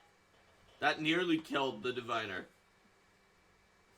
That was funny. Didn't Quake have headcanon about Asmodeus and the Dark Prince having a chest mess? You guys in this game really brought out some of my most devious GM abilities, trying to think of how to challenge you. So yes, we managed to defeat symbols of death Moralaith on the other side of an illusory wall, so that if you have, but only it hits people with true seeing. So canonically, that Beggar's Pearl is also the first level of a Galarian Super Dungeon, which was the same one that Linda was trying to port over into the Kobold area. Ironic, the diviner didn't see those symbols coming. Well, he did see them, and that was the problem. So that was actually out where the kobolds were, right? It wasn't at the first floor, and then you could have gone. Yeah, you combined two dungeons from that into a super dungeon that. Yeah. In Beggars Pro, like literally, it is the first level of some super dungeon, which I can't remember which one. I think it's one of the dwarven ones. So then I slotted it in to be the first floor of a different super dungeon from Dungeons of Golarion, and then they went down, and which I buffed up a little bit, and then they went down into that kobold super dungeon as well. Yeah, and we didn't go super far into that. Not too far, because they were like, well, there's no real reason for us to go down into the Darklands. But yeah, I guess by now it should be pretty clear that of my GMing style in an on-running campaign of basically grabbing bits and pieces out of other adventures and splicing them in and modifying them to suit things to make a really complex and rich story without necessarily having to write everything from scratch myself. So at that point we had 7 of the 9 fragments of Nyrisa. 3 by 3, 9 fragments. One of which was, I think, with her. And one of which was with Irvedi, which was not going to be easy to get. We were still not done part 4, but we were getting there. So let's see, the next year, 4713. Yeah. Oh, so we mentioned there's this venerable cleric of Erastil that Linda introduced because that player kept getting rid of all of our clerics. And Linda didn't want in our kingdom at that point. It was big enough to have a very high level cleric who we could have called upon when we were lower level to cast Resurrect or other 7th level spells. But I he didn't definitely want him wasn't to going to come with adventure us on because adventure. he was too high level. And so he was super venerable. So his ability scores that were physical were -6 in all of them, and he was just not capable of going out adventuring like he used to. It was just super traditionalist, conservative, Erastil cleric. And he often butted heads with the Callistrians, as well as with Perrin. A little bit with Perrin. Because he was more conservative than Perrin, but he didn't. Perrin was very respectful of Renato, but he also thought that Renato was too conservative. Yeah. So they didn't directly butt heads so much as that they were just, I think, slightly at odds. So Renato was clearly coming near the end of his life, and he had a vision from Erastil. He had a vision from Erastil. Hadn't he had one previously that led him to go to one of the river kingdoms that was collapsing, and he saved, like in his youth, he saved a bunch of people there, and maybe not youth, but less oldness. Because he was like 40 or 50. He was but he was that 40 time, or 50 at that time. Yeah. And now he was like, he saw a vision that this is where he needed to go, like nearing the end of his life. Yeah, and that's why he went to the PC's kingdom. So he made the journey to the PC's kingdom when he was like in his early 90s, and he was totally just like in his 90s being the highest level cleric of Erastil in the kingdom. But clearly not gonna go out on an adventure. Yes, staple NPC. But he also had the feeling, especially when Razbaran had come after us, and all of these other things were here, that like his service to the community was not done, even as he was in hospice and approaching his death, and knew that it was coming. So he made an arrangement with Perrin to be reincarnated so he could continue to serve the community in this time of threat. He thought he could just pass on after this, but since Erastil sent him here, and there were clearly really bad stuff that we had not finished, he assumed that vision meant that he needed to see that through to the end, and therefore, even though he normally would not, he figured he had done enough. Let the younger generation deal with this now, that he needed a reincarnation. Ended up being very unconventional, as she awoke as a gnome. Yes, he reincarnated as a female gnome. And then that was a very interesting character to portray, because as a young adult, because that's when you always reincarnated because she both had sort of this traditionalist Erastil history, but she was then also a gnome. So then there was this push and pull with her of figuring out what her new philosophy was, and understanding understanding. Hidden Trick says, "Oh wow!" And figuring out what her new philosophy was, understanding her new gender, and everything like that. So it's not quite a staple of an NPC anymore. Yeah, So she definitely was then looking to Perrin for some assistance in that, and also to a lot of the women in her community. Didn't she leave and go to the land of the Linarm Kings? Yeah, she eventually left and went to the land of the Linarm Kings on an adventure because because she found the combination of like her wandering ways from her previous life. No, I thought she left to go to the land of the Linarm Kings right away to deal with the problem, yeah, and that's who she was trying to. And then she came back after. Then she came back, while. yeah. But she did say, yeah. For the transition, she went to the land of the Linarm Kings because didn't like we kill Linarm at some point, and then oh yeah. And then Big Al. Oh, that's right. We found a Linarm, so we had Al fight it one-on-one with witnesses that were Ulfin, and then Big Al went back to the land of the Linarm Kings and said, "Oh, that's right. I killed a Linarm by myself." Oh, that's right. That was where Al became a Linarm King of like the most useless territory near Grungnir Forest. They're like, this is infested by Fae, and nobody wants it. That's right. So then he was a Linarm. So I thought that she went to the Linarm Kingdom of Al. That's what it was. That's what she went to Big Al's Linarm Kingdom. And Grungnir Forest. That's just a great name for a thing. Big Al's Linarm Kingdom. Yeah, I know, right? So she went to Big Al's Linarm Kingdom. That's right. And then she spent time there, like learning to adapt to her new life. And you also did some stuff in that. What did you do in Grungnir Forest? Did you go to the night market? Like you did some stuff, or did I think you might go to the night market? No, I don't think we did. But I think I just had that in my notes. We talked to some people there. We never wound up going to. That's right. That was a plot hook you guys never followed up Also, I had a plot hook in Grungnir Forest and Jade Regent that you guys never followed up on about like that weird Desnan place that's in the. Yeah, but it sounded ridiculously dangerous for a level. It was way too dangerous. I thought we would have all died, even though it sounded interesting. Well, Fafnir is in there, so you never know what you're gonna get. Well, yeah, it sounds like it. Well, my general impression of that is that I think what the PCs decided is that could be cool someday if we're a lot stronger. So who knows? Maybe those same PCs will decide. Well, Koya was saying she might go back there at some point because it was a Desnan site that they missed. Let's see. Oh yeah, and Calistro is when the gnome alchemist druid from Razran poisoned all of our bees.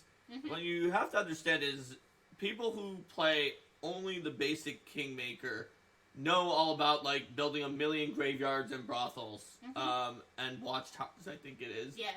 But if you also play with Legendary Games expansions, then apiaries are one of those things that you definitely want to have, because there's a lot of things that the apiaries help with. The bees, and just like in real life where the bees can help pollinate flowers and other things like that. They help your farms. You put them on farms. They can help like the health of your land. And we had built an industry that sort of almost depended on the bees to help pollinate our the way the bees help the ecosystem. When the bees got poisoned, it threw us into massive amount of build point debt. And also, unusually aggressive and poisonous swarms assaulted the armies of Razmaran as Calistria showed her displeasure to the fact that the bees had been poisoned. Yep. Calistria totally got vengeance on the Razmarani for messing with that. And or maybe not Calistria herself, but one of Calistria's powerful servitors. It wasn't just the River Kingdoms. Yeah. It wasn't just us. It was all the River Kingdoms. So we made a council of different people.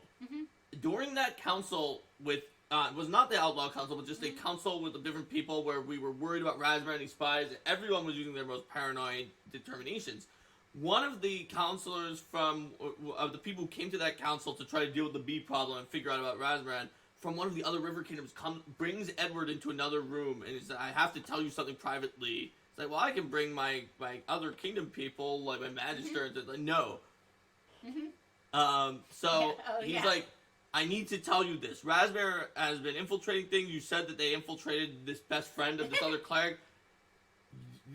The person you think is an elven diviner who is your treasurer, who used to be your magister, is actually a human wearing elf prosthetic boots and with illusions up. It's probably a Razmarani infiltrator.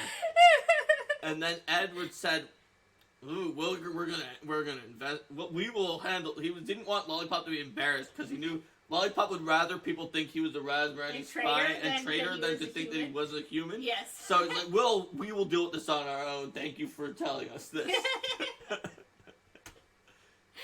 Oh yeah, I'd forgotten about that. That was fun. It's just the whole think through the logical consequences of things, right? Like, I had in the back of my mind, okay, he's using illusions and prosthetics. Will someone eventually see through this? Okay, yeah, here seems like a time someone will see through this. So we managed to stop it before all the bees completely died off due to extremely quickly doing this. Some of the other river kingdoms, it took a little while longer to help them, but Razmir wasn't able to completely throw off of the production of the river kingdoms with this bee poison. Yeah, you did also make some profit after that because once you rebounced, you had a surplus of food and there was a very high demand for food in other river kingdoms. That's right. So it ended up net benefiting you in the end. It did. Although some of the Erastolites who dealt with the apiaries got really suspicious of gnomes after that, because that gnome just seemed like a really friendly, helpful gnome who liked bees. So they were like doing a massive screening process on gnomes to be able to work with bees. Yeah, and then there was anti-gnome discrimination, which the PCs then had to deal with. Well, that was Perrin who learned about it from the Callistrian elf when the Erastil people tried to get him to go against the Callistrian elf, and the elf was like, these people are kind of discriminating against this gnome and me.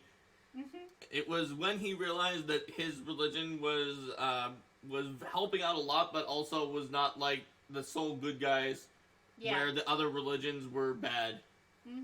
Which he kind of sort of knew, but he was still very quick to trust an Erastil person who had problems with other religions. Yes. So, yeah, anyway, that happened in Calistro when they killed the bees, which is one of the month of Calistria, one of the reasons that Calistria was so vengeful. Yes. In Farast, which is sort of like March, that's when my cohort's father got attacked by a ghoul. So we tried to kill him in secret because he was so mauled that he would have been too weak. So he could have been dueled out of his position. Because in Maivon, if you duel someone, you can take their rank. And he was pretty high ranking. He was pretending to not be in a weaker state so that people wouldn't just duel him and beat him. Also, I don't know if we actually directly mentioned this anywhere in the calendar or in the previous episodes. But, no, so it's worth mentioning that several years before that, we realized that we needed to establish succession. So, if you search the suitors were a little before. Yeah, we had some other suitors who had come in for Edward. One from Brevoy was a childhood friend from one of the other major private noble houses. There was one from Numeria. There was one from Numeria. There were several from other weaker river kingdoms. Yes, and there were, and then Edward. Edward was worried that he was going to get a flood of suitors because the problem too was that he was like the super high charisma bard who had a reputation for being a just and fair ruler. So, there were a lot, and, was a very fantastical performer, so he was worried. Everyone was worried about that, and also about, pissing off other people, so he went to relationship advice to the priestess of Shallan, Thanoe, the nymph queen of Silverstep, who was also a priestess of Shallan, and eventually, after talking with her for a while, he decided he was going to marry Thanoe, and not any of the suitors. Yep. So, she was the queen of Sangria and had been for, a while at this point. Just was not on this calendar we were looking at. Which is relevant because in Farast is when their daughter Lysianassa was born, who's named for the good elemental lord of water. And if you thought that Edward was overprotective of his people, with resurrecting people, good God, were his protections on his daughter ridiculous. Good thing your daughter had DR, because, That's true. She did have DR. She had this massive security detail and, all this stuff all the time. We had contingencies. Literally. Literal contingencies. Literal contingency spells, huge amounts. She had, daily buffs that were cycles that were put on her, all sorts of stuff. She had a symbol of scrying, which was tied to me, which meant that, when anyone... Basically, I was always able to scry on her at all times. This is very important. We are, after all, a good police state. This was when she was still a baby. I imagine role-playing this out when she got older, if she's a teenager whose dad is still, checking in on her to make sure she's not out partying at night or whatever, that would have... Well, even if she ditched her symbol of scrying, we could just have Lollipop. I feel so bad for her. Just have Lollipop scry on her. He's very familiar with her and has a part of her body. Oh my god. I'm going to take the clippings from your first haircut. From the baby book. We can use it for scrying. Yes. At any rate. So in Gazran, which is like April, that's where a mountain air plague from our good friends in Iobaria that we had that passed to Iobaria hits southeastern Sangria, because we had annexed some areas in the Lazlan region, including the one that's right near Iobaria. It's not creepy. Not at all. It's clearly not creepy. It's just very protective. The angel Sidriel, Al's former summoned angel that he got rid of because he didn't want to worship Senran anymore. We called that angel in to agree to help with and remove she didn't disease. demand any sort of monetary payment. She demanded time with Al, during which Al would give a good faith effort to listen to her, and if she could try to save her. Al's soul. Yeah. And then he decided to summon his Psychopomp to use as like a sort of a Lincoln Douglas debate between the angel and his summoned Psychopomp to discuss the merits. And also, one of the other things is because of the corruption on Al's soul, he had a chance that whatever he tried to summon, it was actually a demon. Yes. And it actually listened to him and whatever. There was like a 1 in 4 chance every day that he actually summoned the a Harrow demon. card didn't say that, but it says it's your alignment, but Linda decided that it was sometimes a demon. Because of it was the combination of sort of the abyssal bloodline from the demon blood infusion, and also the long-term exposure to the nascent demon lord. That's right. So he not only had to debate the Psychopomp, but then he let the angel stay, because the angel was going to stay for a little while. And one of the days, he intentionally summoned the demon, which he's always allowed to do. He just never did normally. And he forced the demon not to fight like it usually did, but he's like, no, you're going to debate this angel about good versus evil.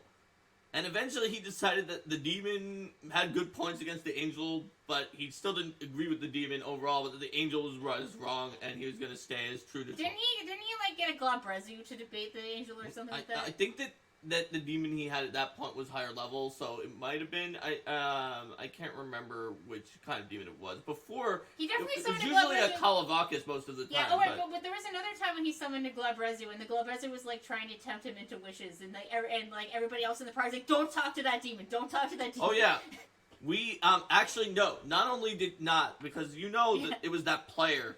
Yeah. It was that player, and who said I had to make sure they weren't dead with create water. We did not just tell him not to talk to the demon. The moment he summoned something and it was accidentally a Glabrezu, on the surprise round before he could even talk to it, we started telling him not to, and the diviner acted first and just banished it before any conversation could happen between them, because he was just thinking that somehow the first words out of the mouth of the fighter would probably have been a wish that by accident somehow the Glabrezu could have twisted. By accident, because the player totally would have done that. He would have absolutely, 100%. or no, the player might have done it by mistake. He wouldn't have, because he didn't know that they could grant wishes. Yeah. The player of the wizard and I both did because we had high knowledge. Yeah. He didn't know what this was. So, but he just doesn't phrase things. When he's playing his character, he on purpose doesn't phrase things very carefully. I would say that he does phrase them carefully. He just phrases them carefully in an amusing fashion that doesn't... I think that he purposefully just loosely phrases things and just says what's on his character's mind without rehearsing or trying to make sure that it's safe. I don't know. Some of those phrases seem like they had to have thought to Some be, of them to might be have been that, to be that effectively trollish. You never know. Oh my god. You never know. So anyway, we didn't even let him talk to that Glabrezu when that happened. But I think at this point it was a Kalavakis or something like that talked to the angel. And eventually Al... I agree. I agree, Hidden Twig. That poor angel, Sidriel really wanted to redeem Al, but Al was just such a difficult case. He was dismissive. He made him debate demons. He just... Yep.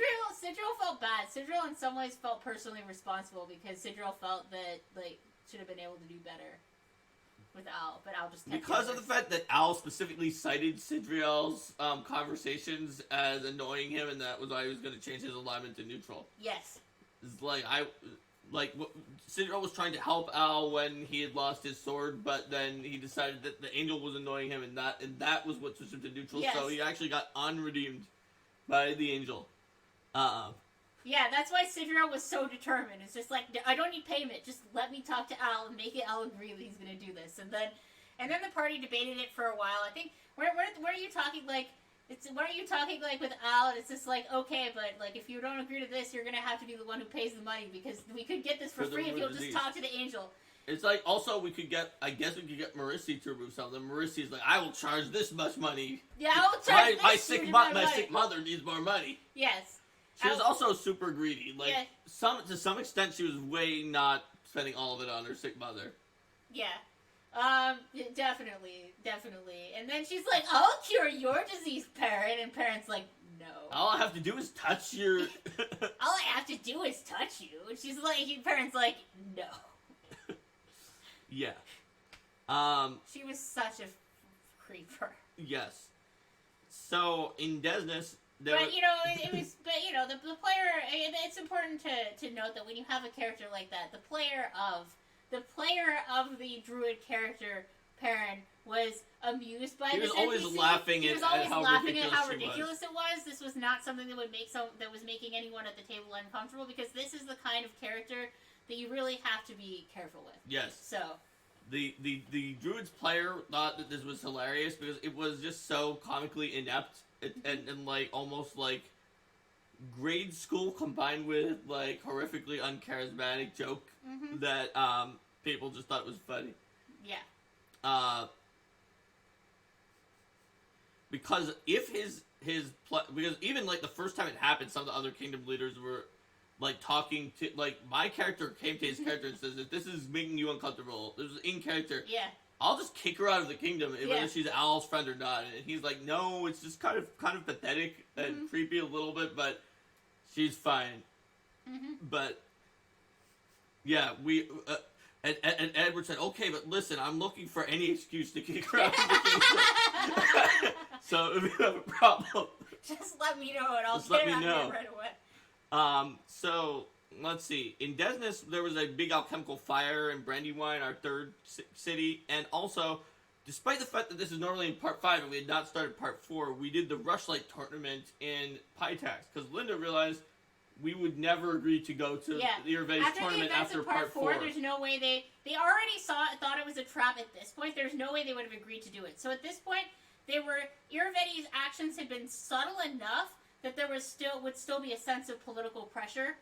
If they didn't go, it was sort of if you don't go, then you're not showing yourself as being a legitimate kingdom on the stage with the other ones, and they're still trying to do that. We knew that he was working with Nyrisa, we knew that he was an enemy, and we had convinced some of the other river kingdoms that Irvetti was a problem. But he was inviting people, and we knew it was political, and we needed to go there as a show to some of the other river kingdoms we were convincing to. We wanted them to act against Irvetti with us in a coalition. So we went, but we were ready for a trap. I mean, you basically decided to use the Rushlight tournament that he invited to you as a means to meet other kingdom leaders to plot against Irvetti. Also, disguised as an Anku, I tricked Irvetti into thinking that I came from Nyrisa for the shard she entrusted with him, and took it. And so he gave it to me willingly, and we had 8 of the 9 shards. I mainly remember that session for a lot of jokes and innuendos that were, shall we say, not particularly family-friendly, but they were involving his magic item, Rod of Lordly Might. His magic item, Rod of Lordly Might. That he gave as a reward for climbing up a greased up pole that was just this giant, long pole that he had in his kingdom just built and forced you to just, like, grapple on it and climb up the pole. People were, like, going up and down the pole and climbing to the top and to get a Rod of Lordly Might. Yeah. And we were all like, Irvetti is really compensating. Why would he have done this as one of his challenges? Yep. We don't understand. Linda was like, I did not do this. This was in the adventure. I mean, to be fair, once you guys started running with it, I did pile on the innuendo a little bit more because we were all laughing our butts off. But yeah, so there was the Rushlight tournament. Yep. And you guys definitely performed very well at that. Leo, I remember you brought the hill giant with his axe to do like the. Wasn't there a thing where like a Rakshasa makes you fight like multiple dragons to try to trick you into a battle arena tournament with your party, but then like Rihanna did it by herself? Yeah, there was something where Rihanna fought some really hard. I can't quite remember. But yeah, so we did some of part 5 at that point. And then the next month is our story that we've told so many times about teleporting into a meteor shower in outer space and fighting demons. Because there was a Lamashtu sort of auspice from this bad meteor shower that caused all the animals and beasts in the kingdom to start trying to murder people. And there's a big zoo as one of the things we built in our capital, which we pacified the entire capital. But we were thinking, and Linda claimed she had a way that we might have been able to deal with this. We did not have our teleportation circle yet. We couldn't go everywhere in the kingdom. I know I had a way, but I can't actually remember the way anymore. We couldn't go everywhere in the kingdom and block all of the cities. So we were just spending a few minutes like, what can we possibly do? I think that I had originally had some kind of nexus of it that was like actually on the ground somewhere that you were gonna find. Well, we teleported into outer space and started smashing the meteors. But then when you teleported into outer space, I was like, forget my earlier plan. This is how this is gonna go now. And we used life bubble, and we were flying around in outer space, battling some demons that were there, sort of ushering on the meteor shower for Lamashtu, that were also in outer space demons. Yeah. And we fought the outer space demons and smashed the meteors, and it changed what the meteor shower's like symbol in the air was enough that it did not. It was no longer a symbol of Lamashtu, and so it broke the spell. Yep. Let's see. In Erasmus, it just says smugglers. Do you remember what that was about? No, I know there were smugglers that were in the kingdom that we dealt with, but I can't remember exactly what was interesting about that. But the Aridus. Oh, that August is when the cult of the kingdom leaders found. Because you had done some. Oh yeah, so it formed after you teleported to the meteor shower to battle the demons. That's correct, because that was so ridiculous. So the idea was that the kingdom, because the PCs just basically seem to be these omniscient people who will go and defeat anything, and any serious crime in the kingdom is dealt with within 30 minutes, and everybody comes back to life when they die. And if something is in outer space, just suddenly they go up there and then it winks out of the sky. So there was a cult. I mean, that sounds like the story of like Raven who stole the sun or something like that. So there was a cult that formed that worshipped the PCs. And that was a really fun aspect of the session where the PCs were worked together to try to convince their people not to worship them. As deities. all crisis is solved within 30 minutes, or your raised debt is free. Oh my god. And your raised debt is free. Yes. But you might have to wait in line. It takes 5 charges, so that takes 5 days. That's true. So then there was an attack that came in from Fort Drelev. That was when we did part 4. Yes, this is when we did part 4. It's not on here, but we actually dealt with the boggards just like earlier after meeting Garam the boggard. This is where my notes kind of trail off. We have only a few notes here, so we should stop after this one anyway, since we're already pretty long. So we can figure out what to do after this. And then I will, because my notes on the wiki trailed off here. I'll just need to take a little bit of time to create handy notes like this from my actual more thorough notes. So the one of the 2 women who wanted to tell us about Fort Drelev that actually came down to us, warning us. I can't remember which was which. I think like one of them was a Callistrian elf, and the other one was a human. Was her human girlfriend. Yeah, and the human maybe came down. I think the human came down because the Callistrian elf was still in Fort Drelev. Yeah. And the human elf came down and warned us. The human woman came down. The human elf. That's Lollipop. Yep. So warned us about Fort Drelev was going to attack, but so they were actually marching their troops down. But before they reached us, we actually just sort of teleported into the fort and it says flawless victory. I believe we took not a single point of damage while pacifying the entire fort. That's true, including and then what did you do? And then there was that really annoying dog too. Take a number. A representative of your deity will be with you as soon as they become available. The really annoying dog? Yeah. Lady Drelev had a really annoying dog. Lady Drelev had a yappy dog. That was around like all the time. Yeah. It was like Lady Drune or Drelev. Something. The lady of the fort. Not Drune. It was something with rhymes with Drune. But Drune is the lizard folk. Yeah. Whatever. I remember the dog. Because it was a point that like the people of Drelev were starving and short of resources, but her dog had like a diamond collar. That's right. So we were not too happy about what was going on, and we found out that the ash giants that were just seeding diseases had been sent by Iravetti to destabilize, and basically, in Linda's accounting of it, because I know in the original adventure you said maybe Drelev was also more of a wimp. Yeah. But Drelev was maybe like kind of evil, but he was trying to do things. His wife was definitely embezzling and wasting money. Yeah. His wife's brother, the wizard, was definitely a major crackpot. Arthur Styles party to smuggle themselves into the cake and keep inside of a cake since you had Lady Drelev throwing a birthday party every day. That's amazing. So Lady Drelev was wasting money. Her brother, the wizard, was definitely messed up. But Drelev himself, despite being evil, was like trying to run a kingdom until Iravetti like defeated him, took his finger, intimidated him with what magics he could do, and just sort of forced him to become his puppet. And also everyone else in his kingdom was messed up. Yeah.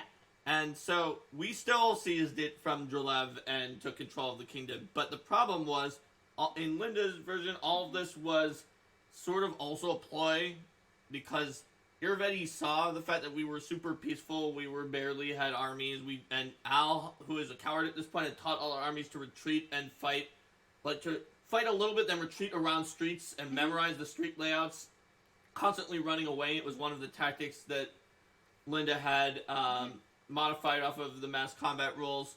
So Iravetti realized we weren't going to actually fight the army from Drelev, that we would probably go to Fort Drelev and defeat Fort Drelev. So he had been slowly teleporting in via a temporary teleportation circle, an army of pouncing greater beast totem superstitious tiger lord barbarians to attack our third largest city, not the capital, where he thought we might go back, but our third largest city of Brandywine. So, fortunately, by then we had given some people sending scrolls in every place. So, but because he didn't realize you had sending scrolls in every place, that he thought that they would actually be able to. Even then, our army of crappy militia who are only trained in cowardly tactics had to be able to survive and hold off the pouncing barbarians for long enough for them to cast sending, which takes a while in Pathfinder First Edition. Yes. Even though, yes, each round of battle in mass combat is a minute, it still took 10 rounds of mass combat. Yeah. But the pouncing barbarians had most of their advantage when they could pounce you. Our army was constantly retreating around corners. They were at such a massive defensive value. They weren't hurting the barbarians. Yeah, they did. I don't even know if they did any damage, but they survived. And they may have done one on a natural 20 or something, but they didn't take as much damage as you would expect for the massive level disparity because they just pumped up their defensive value very, very high and denied the barbarians their pounce. Plus, they weren't using magic, so the superstitious part didn't help the barbarians. Yeah. They managed to hold off for 10 rounds with a little bit of damage, so there were some injuries, but very, very few deaths among that group. And then the kingdom leaders came in, and we became an army of just us. Yeah. So the way that Linda's stuff worked was that your accuracy is based on your accuracy is based on your level. As is your basically the AC. As basically your the AC. The defensive value and the offensive modifier. Yeah, but then your that's damage. That's as normal for the mass combat. But then rules. your damage is based on the size of your army. So an army of just the PCs was very accurate, but it only did one damage per amount that it hit by. Yes. Whereas the barbarians were less accurate than the PCs, but they did 1d6 damage per amount that they hit by. And your hit points were based on how many people you had. So we had almost no hit points. So they were sort of like the paper tanks of like they have high AC but they have almost no hit points. So if they get hit, then they take a lot of damage for the amount that they get hit by. So yeah, it wound up being a little more balanced than generally trying to throw a few people in the normal mass combat rules. For more information, see Linda's Adventure Kingmaker Part 1, where she went into more detail about her mass combat rules. Yeah. But so we managed to defeat the Tiger Lords. It was not a guarantee, and we lost one of our PCs unconscious because we determined that the number of hit points we had was such that one hit from them. Yeah. They even with their hit, it only hit by enough to do 1d6. But our hit points were enough low enough that 1d6 was a percentage of our hit points such that we lost one of the PCs, got then knocked we out. got one of the PCs knocked out. And they were a casualty but not a death. Yes.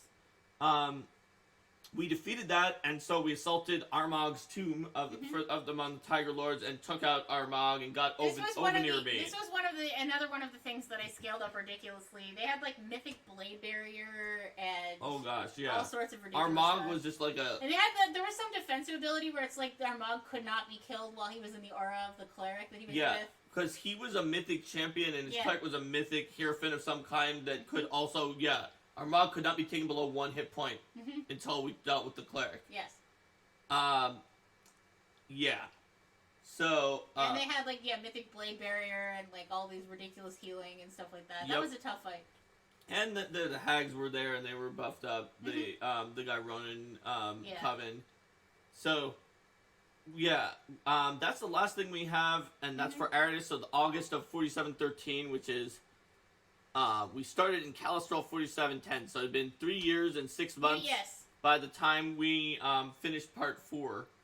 And finishing Part 4 is the last thing on this calendar. We can figure out what else we did, but it's going to take some time. Plus, we're at exactly when we need to stop because our session with our group, these same people we're talking about, is going to start in a few minutes. I'm sure we can be just as thorough going for it. It just will take me a little bit of time digging through my notes. Also, there's not as much as you might think because once, as Linda predicted, the moment Irvedi destabilized Drelev and sent armies at us, we hopped into the end game, and so if we did another episode, it might not even be an hour long. Yeah.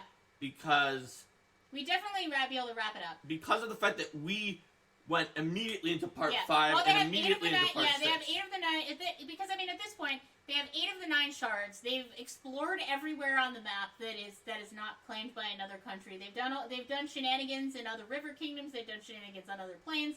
There's not that much in the Pitax hexes that's really interesting exploration fodder. So this is really where we'll be getting into a shorter episode where we get into the end game, the ways that everything all came together with Nyrisa, the ways that everything all came together with Irvedi, and how that all played out in the end. So Joe is saying, hoping that wasn't real time. We were playing Kingmaker for I don't know how many years did we play it in real more time? than 3 years. We definitely played Kingmaker for more than 3 years. Hold on.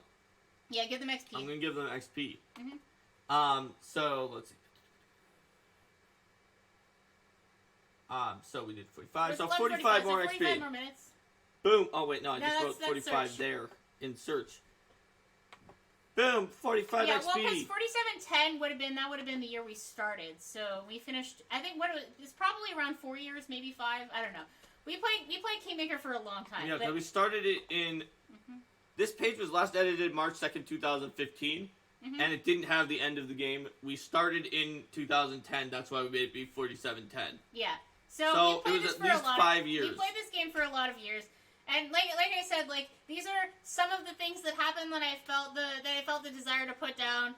There were many combats, there were many dungeons, there were many things everything that was actually already in Kingmaker happened. Perrin the Druid helping lost cats and things like that. There's Perrin helping lost cats. There's a lot of things where and then they went to Cordelon and fixed their problems, and then but that was multiple sessions. So let's say bye to YouTube. Let's say goodbye to YouTube. Bye YouTube. Bye. See you next time. Okay.